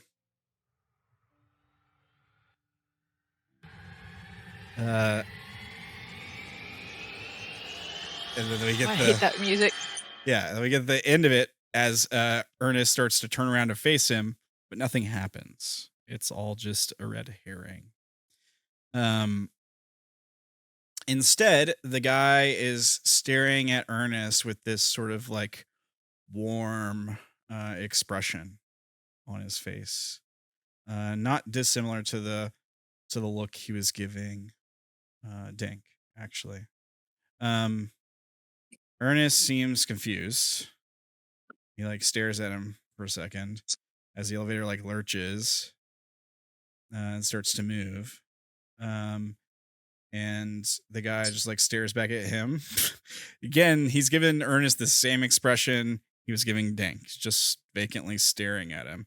Ernest looks kind of confused and put off and a little uncomfortable. Like he doesn't really understand what's happening, but this guy staring at him is making him a little bit uncomfortable. So he looks away. He looks towards the buttons, and then to the display to see what floor. And we see like 2, 3, 4. There's a ding, and the door opens. Ernest looks towards the door to like step off, and the bum says, "No, that's not your stop." And Ernest like pauses and looks back at him, and he says, "What?" And he says, the old man says, the bum says, Naela went to the 6th floor. Oh. And Ernest, I don't like that. Ernest like furrows his brow, and he says, "Right." And he reaches over and presses the button for 6.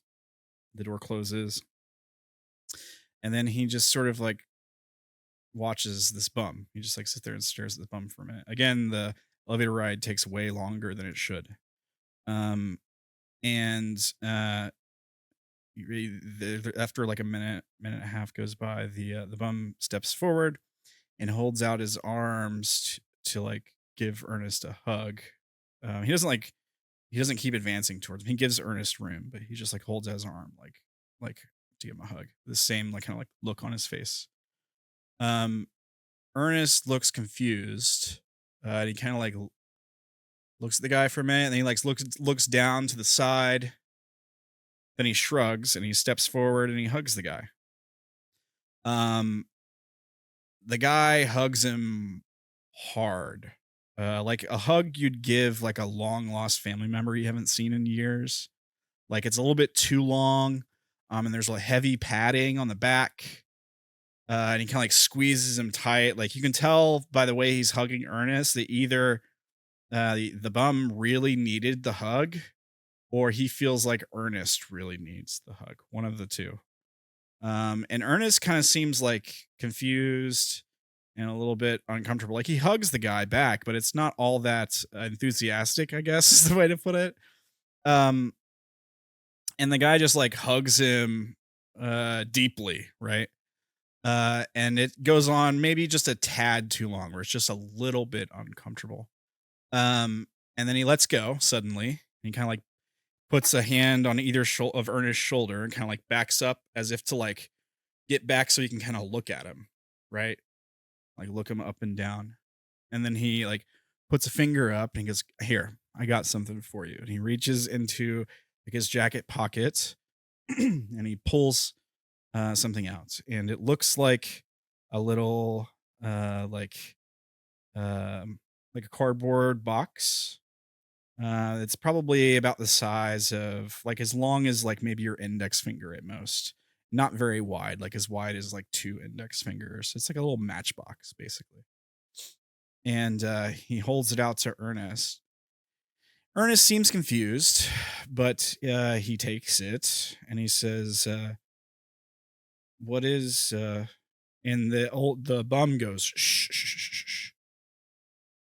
And he takes a step back, and then there's a ding, and the elevator door opens up, and Ernest like kind of like stumbles out of the elevator holding this matchbox in his hands, and he kind of like starts to open it, right? Like it slides open like a matchbox does, and inside is like if you took it's like if you took dried leaves and like crunched them up in your hands to they're like tiny little flakes. It's full of that. It's just full. The matchbox is just like full. It's a little bit like spills out. And he just seems like so confused by what he's looking at. Like he doesn't really understand what he's holding in his hands. And he like turns back to look at the man on the elevator as who's just staring at him again. This time he's got like a smile on his face. And he's just like looking directly at him as the doors close. And then Ernest like takes a look around. And he doesn't see just a clear distinction. Imogene's not there. Oh. He looks around, there's nobody there. He sees the same hallway. And he sees the same office, and he goes walking towards the office. We cut back to the lobby, and we have Enigma and Cassidy. What are you doing?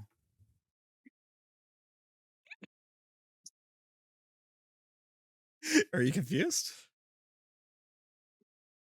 I can just imagine them just playing rock, paper, scissors in the lobby. Oh yeah, that's exactly what I was thinking. You're having to teach Enigma how to play rock, paper, scissors because they're like, what the fuck is this? Yeah. Yeah, it's a lot like the timeless Sorrows game of like metal, water, I don't know, fungus or something. It's a bit similar. Similar concept. Explains the concept, goes, oh, and then does 3 other symbols and goes like this. But okay, I think I get the gist of this. She's just completely mystified by the new symbols. Yeah.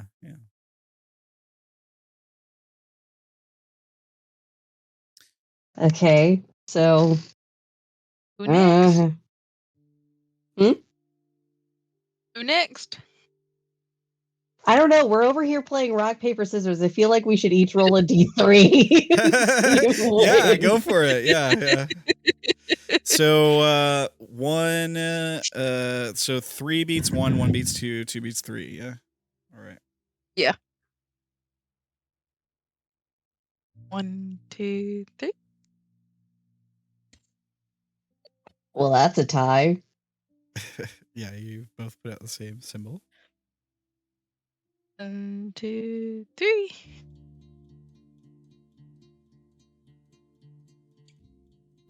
Two beats You 3. beat me. Oh, 2 All beats. right. So does that mean I go next, or do I get to pick? You get to choose, I guess. Up to you. I don't know how the game works. You guys are the ones playing the game. We didn't set up the rules to this game before we started. We should have done that. Oops. Sweet. I guess I'll just go. Yeah, I think it probably would have. It probably would have been loser goes kind of thing. It's probably how they would have been doing it. Oh, if it's loser goes, then you would go. No, 2 beats 3. Oh, 2 beats 3. My bad. Yeah. Fair and valid. I missed. Brain didn't process. So yeah, I guess I'm going. All right. Yeah. So you step up to the elevator. You're always playing to win, not to lose. And let's be honest, the elevator has not been looking promising.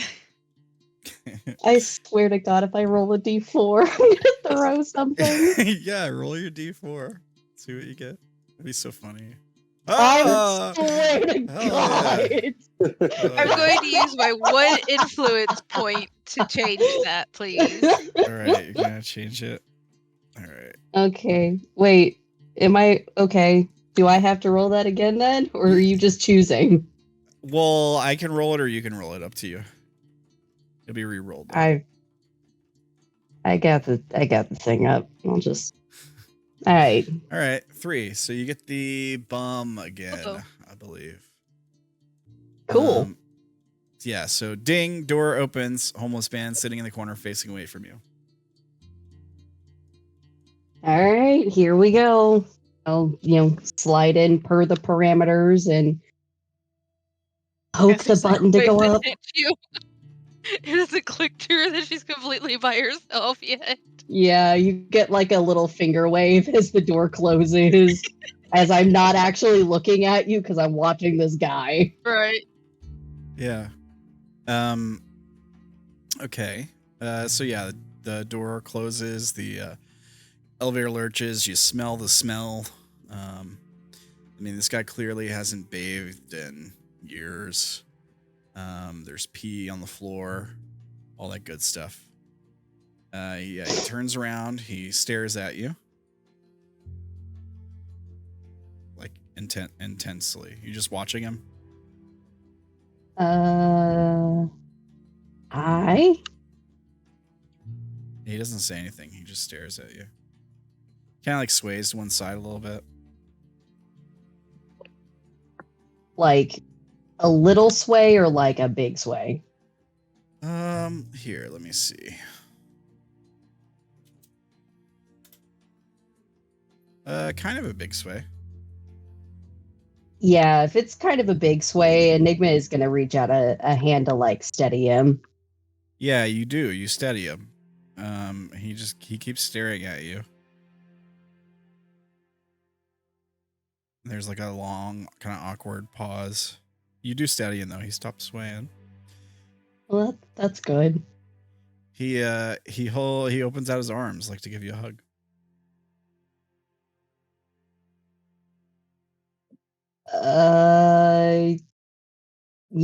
Sure. Yeah, okay. You hug him? Yeah. All right. So he pulls you in tight. Gives you like a really hard hug. Not painful. It's actually a lot more comfortable than you expected. You expected probably I mean, the smell is there, but the smell doesn't bother you as much. Like it smells more like cigarettes and like car exhaust bits and kind of like oil. Like car oil. And you kind of like grips you close. Again, hugs you a bit too long, pats you really hard on the back. You feel it reverberate through your whole sternum. And then he kind of like suddenly lets go and kind of firmly puts a hand on your shoulder and like kind of pushes himself back to kind of like look you up and down. And then he like puts a hand up with like his index finger extended and he says, I got just the thing. And he like reaches into his coat pockets, seems to like fiddle with something.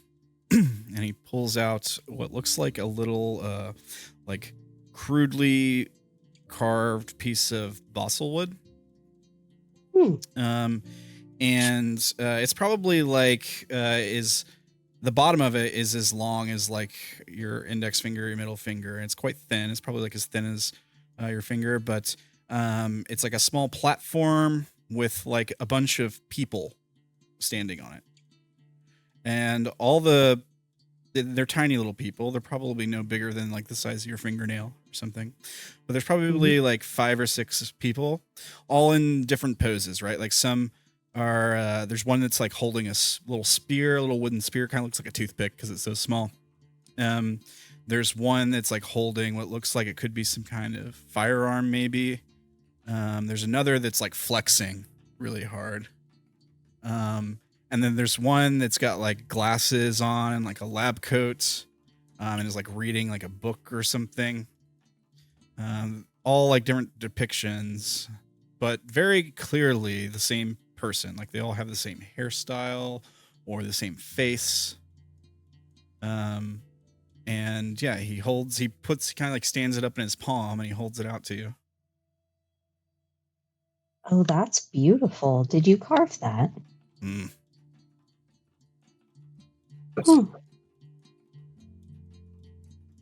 Just kind of looks at it, and then is he holding it in a way like he's offering it to me? Yeah, he's very clearly like offering it to you, and there's like this comforting, warm look in his eye, almost like a twinkle, like a hobo Santa Claus. Yeah. Yeah, they very gently take it because it looks rather delicate. Yeah, you notice immediately it's like very light, and it is very delicate. And even like you can tell just by the texture of it that like you could very easily like scratch it with your fingernail or like chip a piece off. Yeah, it is quite vulnerable, you might say, but it's not like a work of art. It's quite crude. It's like clearly done with like a pocket knife or something. But yeah, he when you take it, he smiles, and he like kind of gives you a pat on the shoulder, lets go of you, takes a step back and sort of like looks you up and down, and then he nods. Then there's a ding. The door opens, and you see Imogene standing in the hallway.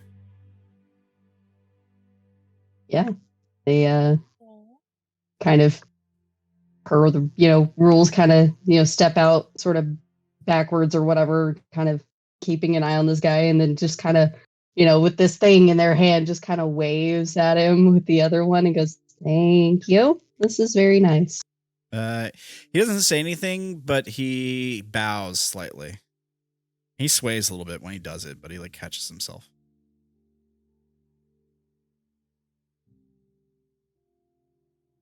As you step out into the hall, the door closes. Yeah, you and Imogene are sitting there in the same hallway. You see all the hotel rooms, the office door at the end propped open. Yeah. Amjane looks at Enigma and goes, "I hate you."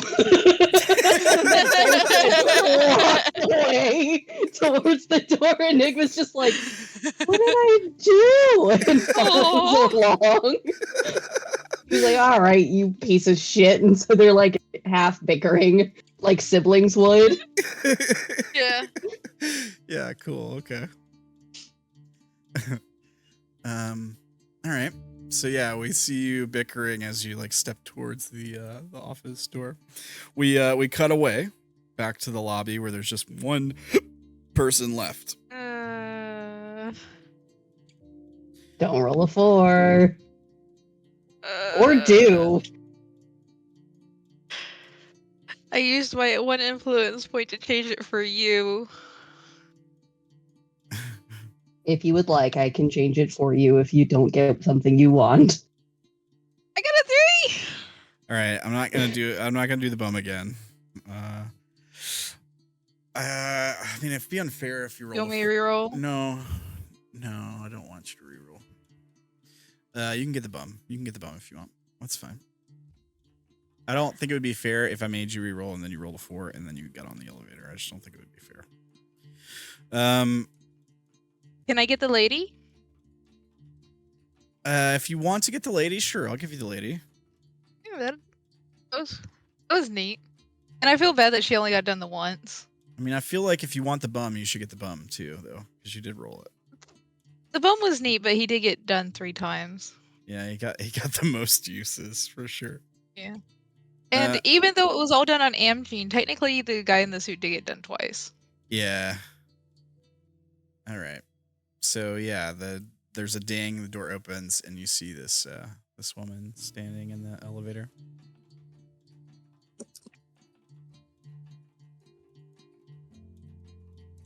What do you do?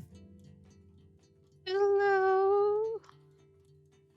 She chews some gum and she says, "Hey, what floor?"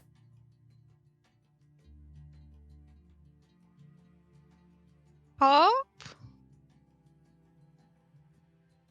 Up, you said, which is the truth. No, she said top. Oh, top. Yeah, I guess you don't. I think we rolled before. You technically don't know, I guess. Yeah. Yeah. Okay. So she just hits the 6th floor button, nods. She sidles on, keeping an yeah. eye on her. She starts twirling her hair with one finger, and she goes, "So, who are you?"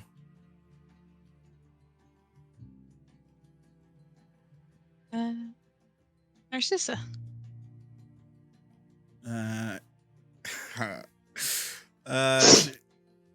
She goes, "Oh, Narcissa, huh? That's a pretty name. Where are you from, Narcissa? You from Cleveland?" No, I'm from the Bay Area. That's not true, is it?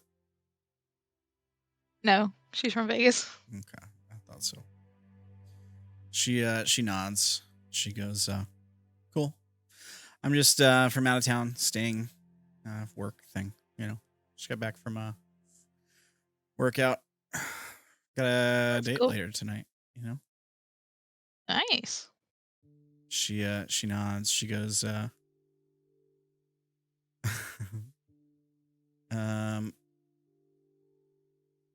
she goes, "So are you what brings you to Hotel Indigo? Any specific reason?" Heading up to work on some machines. Oh, machines, huh? That's cool. What kind of machines do you work on? All kinds. Cool. All kinds. Huh. What are you like? What, an electrician or something? Or what kind of work do you do? Not really. Okay. What, like airplanes or cars or? I think I've worked on an airplane once. She has not. Yeah. She nods. She goes, okay, cool. There's this long pause. She just kind of stares at you. She's like, "So, do you know Flint and Verona by chance?" Who? Flint, Verona. Guys, Never heard of them. Okay, all right, cool. Been some weird people stalking around the hotel tonight. I don't know. There's this one weird chick on here earlier. She seemed very uncomfortable, you know?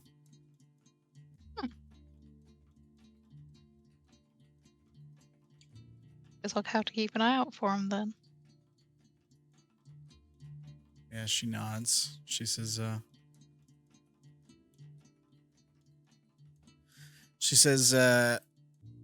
tell me, what was your name? Narcissa, right?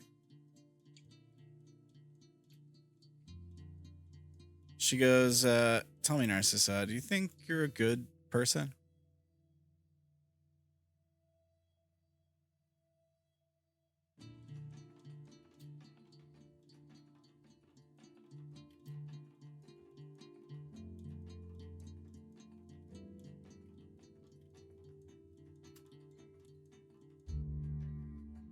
You there? You there, Maury? Yeah, I'm trying to think. Oh, that's so hard.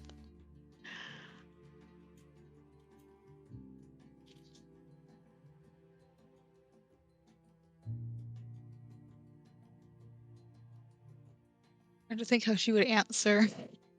She's like, there's like this long pause, and she's like, oh, it's a simple question. I mean, is it I touch a nerve or something? Or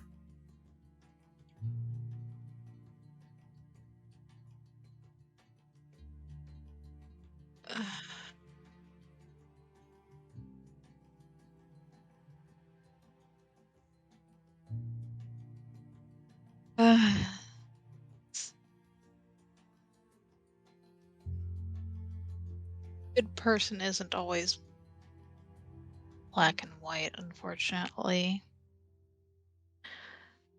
But I would say most days, yes. yeah, I mean, I think everybody probably feels like they're a good person, right? At least most of the time, or most people, I think, right?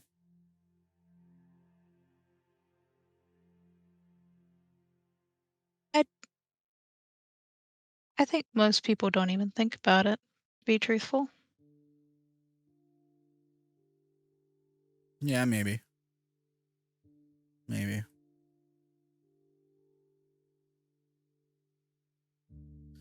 People,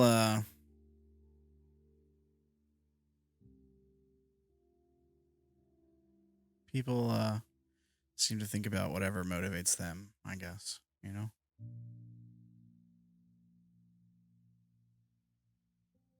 Sometimes it's, like work or a date or going on or whatever. Sometimes it's like, I guess, machines or murdering children, right? Cassidy looks hard at her at that.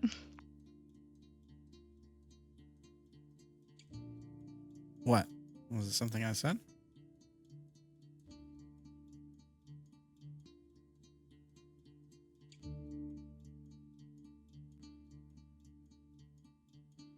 I think everybody has their own reasons. Be it Go ahead. a vice or a drive.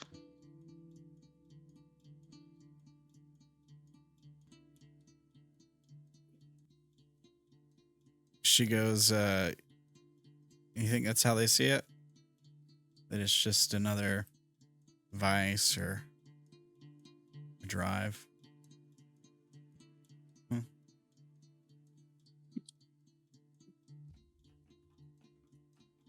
I hope so.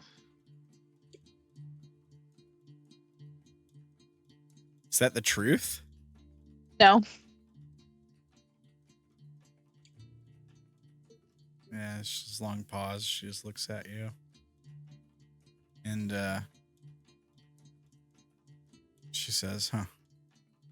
Well, He hopes there are better people who see it as more than that.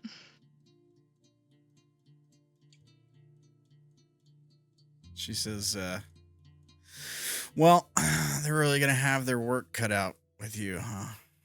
You are quite the damaged product, it seems. Quite the project, huh? What do you mean by that? Oh, you'll see. I think you'll figure it out. I'm sure. I mean, you got all the answers, right? I mean, surely you know what you're doing with all those experiments, right?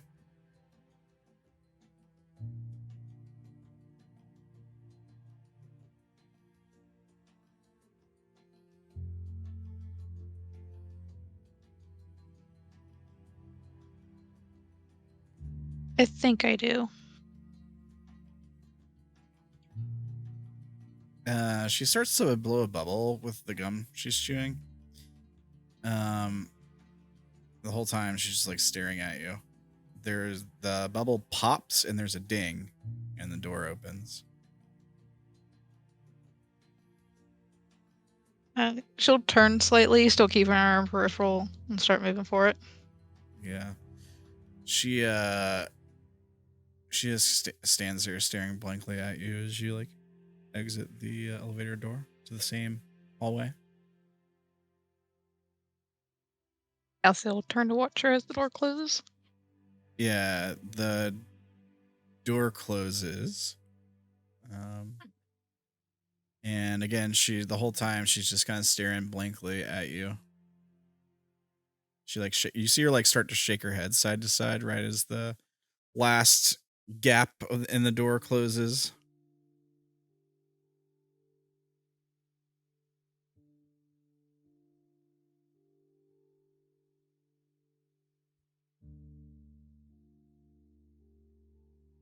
Once it's done, she wanders around a little bit. Doesn't know where to go. You don't go straight to the end of the hall?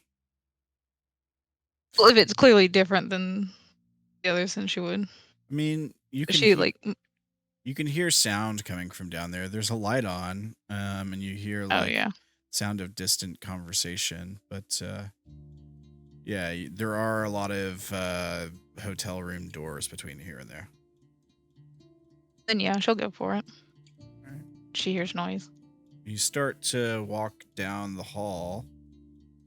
Make a perception roll. Do I have any skills?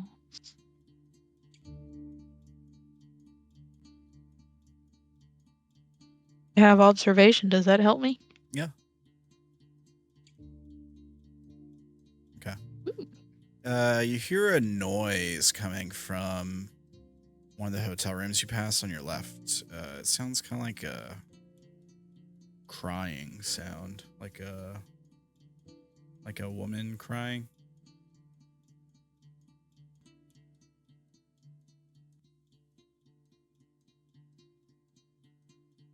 He pauses. Like turns towards it. Yeah, it gets louder. Just like this woman sobbing.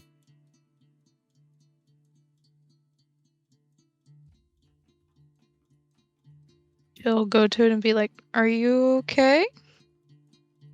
And it's just like it starts to get louder and louder like the closer you get. She doesn't respond to you.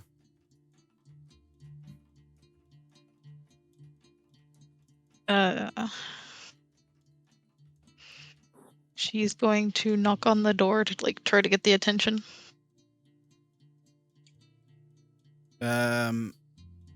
I think the crying probably gets louder. There's no response to the knocking, but you do see a peephole catches your eye. With your observation check being a savvy success, the weird thing about the peephole is it seems to be reversed, like it's made to look into the room instead of to look out.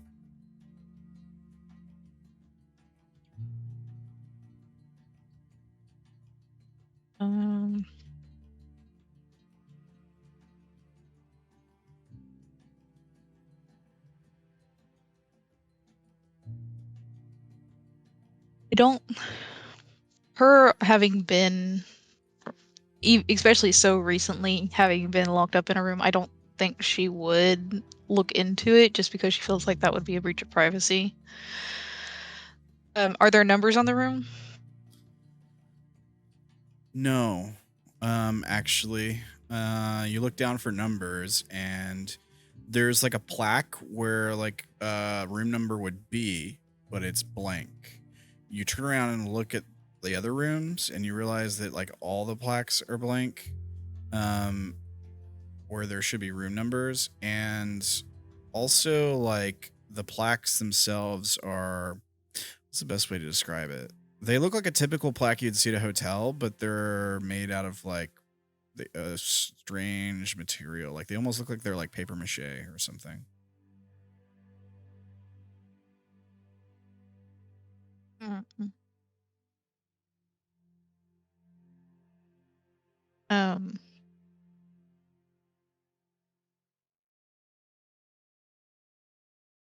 She does like a mental count of like where it is and whether it's closer to the door that she's heading to or the elevator door.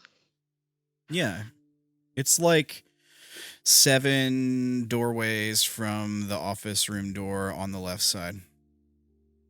And then she's going to jog the rest of the way to the office to like let them know like, hey, I heard a noise. Yeah. So we see you like start to jog towards the door of the office, and the sound of talking in the office gets louder as you get closer to it. Just before you pass the threshold of the office door, we fade to credits. Dun, dun. And that's tonight's episode of Broken. We got to see a lot of broken things tonight. I hope you guys had fun. I guess I'll do shout out stuff again. So guys, you can get on the Discord. It's free. It's public. You can participate in the chaos memes. You can ask lore questions. You can ask me what the fuck was up with that hotel in tonight's episode if you want. And all that stuff. All you gotta do is go to this Discord link here. If you're watching it on YouTube, again, links are in the description below. You can go over to buymeacoffee.com/brokendank and get Dank all fueled up for murdering Dreamlanders in the simulation. Here is the link for that. I guess fueled up to power a submarine, to power a nuclear submarine. You can do that. You can head over to twitter.com/sketching space to see awesome sheep arts and character arts drawn by Gerblin. Lots of good stuff there. So check it out. Give a follow. And you can head over to Instagram, TikTok, or coffee.com/AsaWands designs for art for Cassidy and some other art and stuff too. So check it out. Check it out. These people are cool people and they deserve your love. So give that love like that old man, that old bum in the elevator gave hugs and pee. Lots of pee. Well, you guys did awesome tonight. Thank you guys for playing. Thanks to everybody who played, including those who had to dip out a little bit early. I know we had a long one today, so I appreciate it. You guys who could stay late. Coming up this week, we might have an Unknown New Orleans episode Friday. I know that we're going to be off from Forest of Flesh next week, or this week, this Monday, maybe the week after. We'll see, because that will be January 1st. I'm thinking we're probably going to be off of Broken next week, because it'll be like 2 days after Christmas. I might not do any shows next week for the holiday hiatus. Sounds kind of nice, to be honest. Sounds kind of dreamy. Yeah, fair. Take a break, relax. Yeah. Could use some sleep. Yeah, please sleep. Personally. Please take the time to rest. But I say the week after for sure we come back. Does that sound good to everybody? What will that date be? Like the 3rd or something? Yeah, the Something like 3rd. that. Okay. Yeah. So More Broken continued on Wednesday the 3rd in the new year. That means I will see you guys all in the new year. Does anybody have anything they want to add? We don't have a remember today. I have a stupid one. Okay. And remember, folks, pee is stored in the balls. What?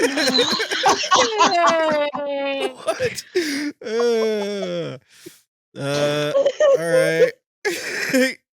Cool. Well, thanks, guys. Everybody have a great night. We'll see you next time. Bye, everybody. Night. Happy New Year. Happy New Year. Happy Merry Christmas. Happy holiday. All the things. Everybody have a great holiday. Yeah. All right. Bye, guys. But